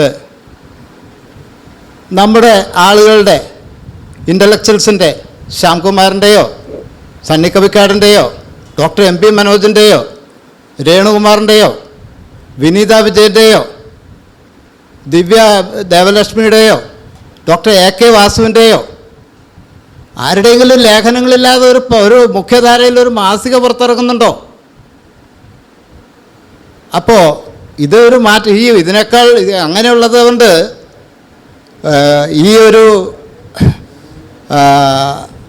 ഇങ്ങനെ ഒരു പ്രകാശത്തെ പിന്തുടർന്നത് ഒരിക്കലും ഒരു പരാജയമല്ല എന്ന് മാത്രമല്ല, അത് ഈ നാടിൻ്റെ ആകെ വിജയം. നാടിൻ്റെ വിജയം എന്ന് പറയുമ്പോൾ നമ്മുടെ ആളുകളുടെ മാത്രമല്ല, ദളിതരുടെ മാത്രമല്ല, അല്ലെങ്കിൽ പിന്നോക്കക്കാരുടെയും അവർണരുടെയും മാത്രമല്ല, സമൂഹത്തിൻ്റെ ആകെ ജനാധിപത്യമാണ് വികസിക്കുന്നത്. അതിൻ്റെ ഏറ്റവും വലിയ ബെനിഫിഷ്യറീസ് സവർണർ തന്നെയാണ്. കാരണം ഈ സാമൂഹ്യമായ ഈ ഏറ്റവും നിഷ്ഠൂരമായ ഒരു ജാതി വ്യവസ്ഥ എന്നുള്ള നിഷ്ഠൂരതയുടെ ഗുണഭോക്താക്കളായിരിക്കുക എന്ന് പറയുന്ന കുറ്റകൃത്യത്തിൽ നിന്ന് അവർ പതിയെ പതിയെ മോചിതരാകുന്ന ഒരു പ്രക്രിയ തന്നെയാണ് ജനാധിപത്യത്തിൻ്റെ വികാസം എന്ന് പറയുന്നത്. അതിൻ്റെ ഏറ്റവും വലിയ ബെനിഫിഷ്യറീസ് അവർ തന്നെയാണ്. പിന്നെ കേരളീയ ജനാധിപത്യത്തെ ചലിപ്പിച്ച ഈ കാര്യം ദീർഘകാലത്തെ തൻ്റെ സത്യാന്വേഷണത്തിലൂടെയാണ് കൊച്ചേട്ടൻ ഈ സമൂഹത്തിലെ ഏറ്റവും പ്രധാനപ്പെട്ട നീതിയുടെ ഒരു വിഷയം എന്നുള്ള നിലയിലാണ് ദളിത് മേഖലയുടെ അല്ലെങ്കിൽ ജാതി പ്രശ്നത്തിൽ അദ്ദേഹം എത്തിച്ചേരുന്നത്. അങ്ങനെ എത്തിച്ചേരുന്ന സമയത്ത് ദീർഘകാലത്തെ അനേക കർമ്മമണ്ഡലങ്ങളിലൂടെ ചിന്താമണ്ഡലങ്ങളിലൂടെ ഒക്കെ സത്യാന്വേഷണം നടത്തിയതിന് ശേഷമാണ് ഇതിലേക്ക് വരണത്. അങ്ങനെ വരുന്നത് കൊണ്ട് അദ്ദേഹം മാർക്സിസം ലെനിനിസം ഉൾപ്പെടെയുള്ള ടൂളുകൾ പ്രയോഗിച്ച് പഠിച്ച് അതിൻ്റെ എല്ലാം വൈരുദ്ധ്യാത്മക ഭൗതികവാദം ഉൾപ്പെടെയുള്ള ദർശനങ്ങൾ അതിൻ്റെ സോഷ്യൽ ടൂളുകളൊക്കെ പഠിച്ചിട്ടാണ് വരുന്നത്. അതുകൊണ്ട് നമ്മുടെ കേരളത്തിൻ്റെ ജനാധിപത്യവൽക്കരണ പ്രക്രിയയുടെ ഒരു ഇടയ്ക്ക് വന്നിരിക്കുന്ന ഒരു ഡെഡ് ലോക്ക് അദ്ദേഹത്തിന് മനസ്സിലാക്കാൻ കഴിഞ്ഞു. അതാണ് ഞാൻ മനസ്സിലാക്കിയത്. ഒരു സ്തംഭനാവസ്ഥ ഉണ്ടായിരുന്നു. സഹോദരൻ അയ്യപ്പനിൽ നിന്ന് അത് മുന്നോട്ട് പോയില്ല, അല്ലെങ്കിൽ പണ്ഡിറ്റ് കറുപ്പനിൽ നിന്ന് അത് മുന്നോട്ട് പോയില്ല, അല്ലെങ്കിൽ മൂലൂരിൽ നിന്ന് സഹോദരനിലേക്ക് ആധുനിക ജനാധിപത്യത്തിൻ്റെ ഒരു ഘട്ടത്തിലേക്ക് എത്തിയതിന് ശേഷം പിന്നീട് വാസു പറഞ്ഞതുപോലെ ഇടതുപക്ഷ പ്രസ്ഥാനം അല്ലെങ്കിൽ രാഷ്ട്രീയ പ്രസ്ഥാനങ്ങളുടെ ഭരണം ഇക്കാര്യങ്ങളൊക്കെ വന്ന് ഏതോ ഒരു ഘട്ടത്തിൽ വെച്ച് നമ്മുടെ നവോത്ഥാന പ്രക്രിയ ജനാധിപത്യവൽക്കരണത്തിൻ്റെ മുന്നേറ്റം നിശ്ചലമായി അഥവാ ഫ്രീസ് ചെയ്യപ്പെട്ടു. ഇതിനെ മറികടക്കുന്ന ഇത് കൊച്ചേട്ടൻ കണ്ടെത്തുകയും അതിൻ്റെ പല അന്വേഷണങ്ങളുടെ ഭാഗമായി ഭാഷയും സാഹിത്യവും അധികാരത്തിൻ്റെ ഒരു കേന്ദ്രസ്ഥാനമാണെന്ന് അദ്ദേഹം കണ്ടെത്തി. അത് അദ്ദേഹം ചെയ്ത ഒരു മൗലിക സംഭാവനയാണ്. അതെങ്ങനെയെന്ന് ചോദിച്ചാൽ ഇപ്പോൾ അംബേദ്കർ പറഞ്ഞിട്ടുണ്ട്, ജാതി വ്യവസ്ഥ എന്ന നിഷ്ഠൂരമായ സാമൂഹ്യ സ്ഥാപനത്തെ സൃഷ്ടിക്കുകയും നിലനിർത്തുകയും ശാശ്വതവൽക്കരിക്കുകയും ചെയ്യുന്ന ഹൈന്ദവ തിയോളജിക്കൽ ടെക്സ്റ്റുകൾ, അതിലെ തീർപ്പുകളെ ചോദ്യം ചെയ്ത് തകർക്കുക ചെയ്തുകൊണ്ടല്ലാതെ ഇന്ത്യയിൽ ജനാധിപത്യം വികസിക്കുകയില്ല എന്ന് അദ്ദേഹം പറഞ്ഞിട്ടുണ്ട്. അപ്പോൾ ഇങ്ങനെ എന്നാൽ അതുകൊണ്ട് സ്വാഭാവികമായിട്ടും ദളിതിസത്തിൻ്റെ അല്ലെങ്കിൽ അംബേദ്കറിസത്തിൻ്റെ പ്രവർത്തന പദ്ധതിയിൽ ഏർപ്പെടുന്ന അതിലേക്ക് വരുന്ന കർമ്മധീരരായ സമര പോരാളികൾ ആദ്യം ചെയ്യുന്ന ഒരു കാര്യം ഈ ഹൈന്ദവ ധർമ്മശാസ്ത്രങ്ങളെ ആധാരമാക്കുന്ന ഈ സിദ്ധാന്തങ്ങളെ ചോദ്യം ചെയ്യുക. അതായത് മുൻജന്മ പാപമാണ് ഈ അസ്പർശ്യതയുടെ അടിസ്ഥാനം, അല്ലെങ്കിൽ അല്ലെങ്കിൽ ദളിതരുടെ അവർ മുൻജന്മത്തെ കുറ്റം ചെയ്തതിൻ്റെ ഫലമായിട്ടാണ് ഈ ജന്മത്തിൽ അങ്ങനെ ജനിക്കണമെന്നുള്ള അതെല്ലാം ഉൾപ്പെടെയുള്ള ഹൈന്ദവ ധർമ്മശാസ്ത്രങ്ങളെ ചോദ്യം ചെയ്യുക എന്നുള്ളതാണ്. എന്നാൽ ഈ ബ്രാഹ്മണിസ്റ്റ് പ്രത്യയശാസ്ത്രം നിലനിർത്തുന്നതും സൂക്ഷ്മമായി വളർത്തുന്നതും അതിനെ പുതിയ അനേക തരത്തിൽ പ്രച്ഛന്നമായി സംരക്ഷിക്കുന്നതും മുഖ്യധാരാ സാഹിത്യം തന്നെയാണ്. സമകാലീനമായ മുഖ്യധാരാ സാഹിത്യത്തിൻ്റെ വിവിധ രൂപങ്ങളാണ്, അതിൻ്റെ കലയുടെ വിവിധ രൂപങ്ങളാണ്, അതിൻ്റെ സിനിമയുടെ വിവിധ രൂപങ്ങളാണ് എന്ന് കെ കൊച്ച് കണ്ടെത്തി. അതുകൊണ്ട് ആണ് അദ്ദേഹം മുഖ്യധാരയിലെ സാഹിത്യത്തെ ചോദ്യം ചെയ്യുകയും പ്രശ്നവൽക്കരിക്കുകയും ചെയ്തത്. ഇത് യഥാർത്ഥത്തിൽ അംബേദ്കർ ചിന്തകളുടെ ഒരു പുതിയ വ്യാഖ്യാനവും അംബേദ്കർ ചിന്തകളുടെ ഒരു പുതിയ വികാസവും പുതിയ ഒരു കണ്ടെത്തലുമായിരുന്നു. അങ്ങനെയാണ് അദ്ദേഹം MTയുടെ കാലത്തിൽ ഉൾപ്പെടെ ഇപ്പം നമ്മളാരും ശ്രദ്ധിക്കാത്തൊരു കാര്യമാണ് വാഴക്കൂമ്പുകൾക്കിടയിലെ ഇരുട്ട് പോലെ ചെറുമർ വന്നെത്തി. ഒറ്റ വാചകമുള്ളൂ, വേറെ ദളിത് വിരുദ്ധമൊന്നുമില്ല അതിനകത്ത്. പക്ഷേ ഇത് പ്രശ്നവൽക്കരിച്ചു കൊച്ചേട്ടൻ. വെള്ളപ്പൊക്കത്തിൻ്റെ കാര്യം വാസു പറഞ്ഞു. അതുപോലെ ആരും പ്രതീക്ഷിക്കാത്ത ഏറ്റവും പുരോഗമനപരമായൊരു കഥയായിരുന്നു സാറാ ജോസഫിൻ്റെ വിയർപ്പടയാളങ്ങൾ. കേരളത്തിലെ ഏറ്റവും പുരോഗമനവാദിയായ സ്ത്രീപക്ഷവാദിയായ സാറാ ജോസഫിൻ്റെ വിയർപ്പടയാളങ്ങളെ പ്രശ്നവൽക്കരിച്ചുകൊണ്ട് ഈ ഗോവണിയുടെ മുകളിൽ ഈ കുട്ടിക്ക് അഡ്മിഷൻ കൊടുക്കാതെ ഈ കൊച്ച് പിന്നെ കർക്കിടകക്കൂറ് പോലെ കറുത്ത പെൺകുട്ടി ഈ പടവുകൾ ഇറങ്ങി വേർത്ത് കുളിച്ച് പോണ കണ്ടിട്ട് മുകളിൽ നിൽക്കുന്ന പ്രൊഫസർ, ദളിതനായ പ്രൊഫസർ കാലുകളിൽ വേർത്തൊലിച്ച് നിസ്സഹായനായി നിന്നു എന്ന് പറയുന്നതിന് കൊച്ചേട്ടൻ ചോദ്യം ചെയ്തു. അന്നേരം കേരള യൂണിവേഴ്സിറ്റിയിൽ തനിക്ക് നിയമനം കിട്ടാതെ ഡോക്ടർ എം കുഞ്ഞാമൻ അന്നത്തെ മുഖ്യമന്ത്രിയായിരുന്ന AK ആൻ്റണിയെ നേരിട്ട് കണ്ടാണ് ചോദ്യം ചെയ്തത്. അങ്ങനെയുള്ള കേരളത്തിലാണ് ഇത് ഈ പ്രതിനിധാനം സാറാ ജോസഫിനെ പോലെ ഒരു പുരോഗമനവാദി നടത്തുക ഇത്തരം ചോദ്യം ചെയ്യലുകൾ വന്നപ്പോഴാണ് യഥാർത്ഥത്തിൽ കേരളത്തിലെ ഈ സാമൂഹ്യ പരിഷ്കരണത്തിൻ്റെ അഥവാ ജനാധിപത്യവൽക്കരണത്തിൻ്റെ നിലച്ചുപോയ ഘടികാരം വീണ്ടും ചലനം ആരംഭിച്ചത്. ഇന്ന് കാണുന്ന നിലയിലേക്ക് അത് മാറിയത് വാസു പറഞ്ഞ പോലെ നരേന്ദ്രപ്രസാദ് 99-ൽ എഴുതിയ കുങ്കുമമായിട്ട് KB വേണുവായിട്ടുള്ള ഇൻ്റർവ്യൂവിൽ എഴുതിയ ഈ ദളിത് സാഹിത്യത്തെക്കുറിച്ച് എന്താ അഭിപ്രായം എന്ന് വെച്ചപ്പോൾ പ്രൊഫസർ നരേന്ദ്രപ്രസാദ് കേരളത്തിലെ ഈ മുഖ്യധാരയുടെ സ്വർണ്ണവിഗ്രഹമായ അദ്ദേഹം പറഞ്ഞു, ദളിതരോ ആ പദം അവരുടെ നീചജാതിത്വം മറച്ചു വെക്കാനുള്ള മറയല്ലേ എന്നാണ് അച്ചടിച്ച് വന്നത്. അങ്ങനെ ഒരു ഞാൻ ചോദിക്കുന്നു, അങ്ങനെ ഒരു വാചകം ഇന്ന് കേരളത്തിൽ ഒരു മുഖ്യധാര ഇൻ്റർവ്യൂവിൽ മറുപടിയായിട്ട് പറയാൻ കേരളത്തിലെ അതുപോലുള്ള ഏതെങ്കിലും ഒരു മുഖ്യധാര എഴുത്തുകാരന് കഴിയുമോ? അതുകൊണ്ട് പരാജയമല്ല വാസു, കേരളം മുന്നോട്ട് പോവുകയാണ്.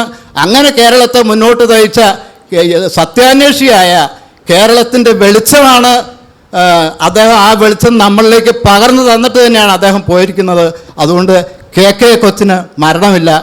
അദ്ദേഹത്തിൻ്റെ ഓർമ്മയ്ക്ക് മുമ്പിൽ തലകുനിച്ചുകൊണ്ട് അദ്ദേഹം കാണിച്ചു തന്ന വെളിച്ചത്തെ നമ്മൾ പിന്തുടരും എന്ന് പറഞ്ഞുകൊണ്ട് മാത്രം ഈ വാക്കുകൾ അവസാനിപ്പിക്കുന്നു. നന്ദി.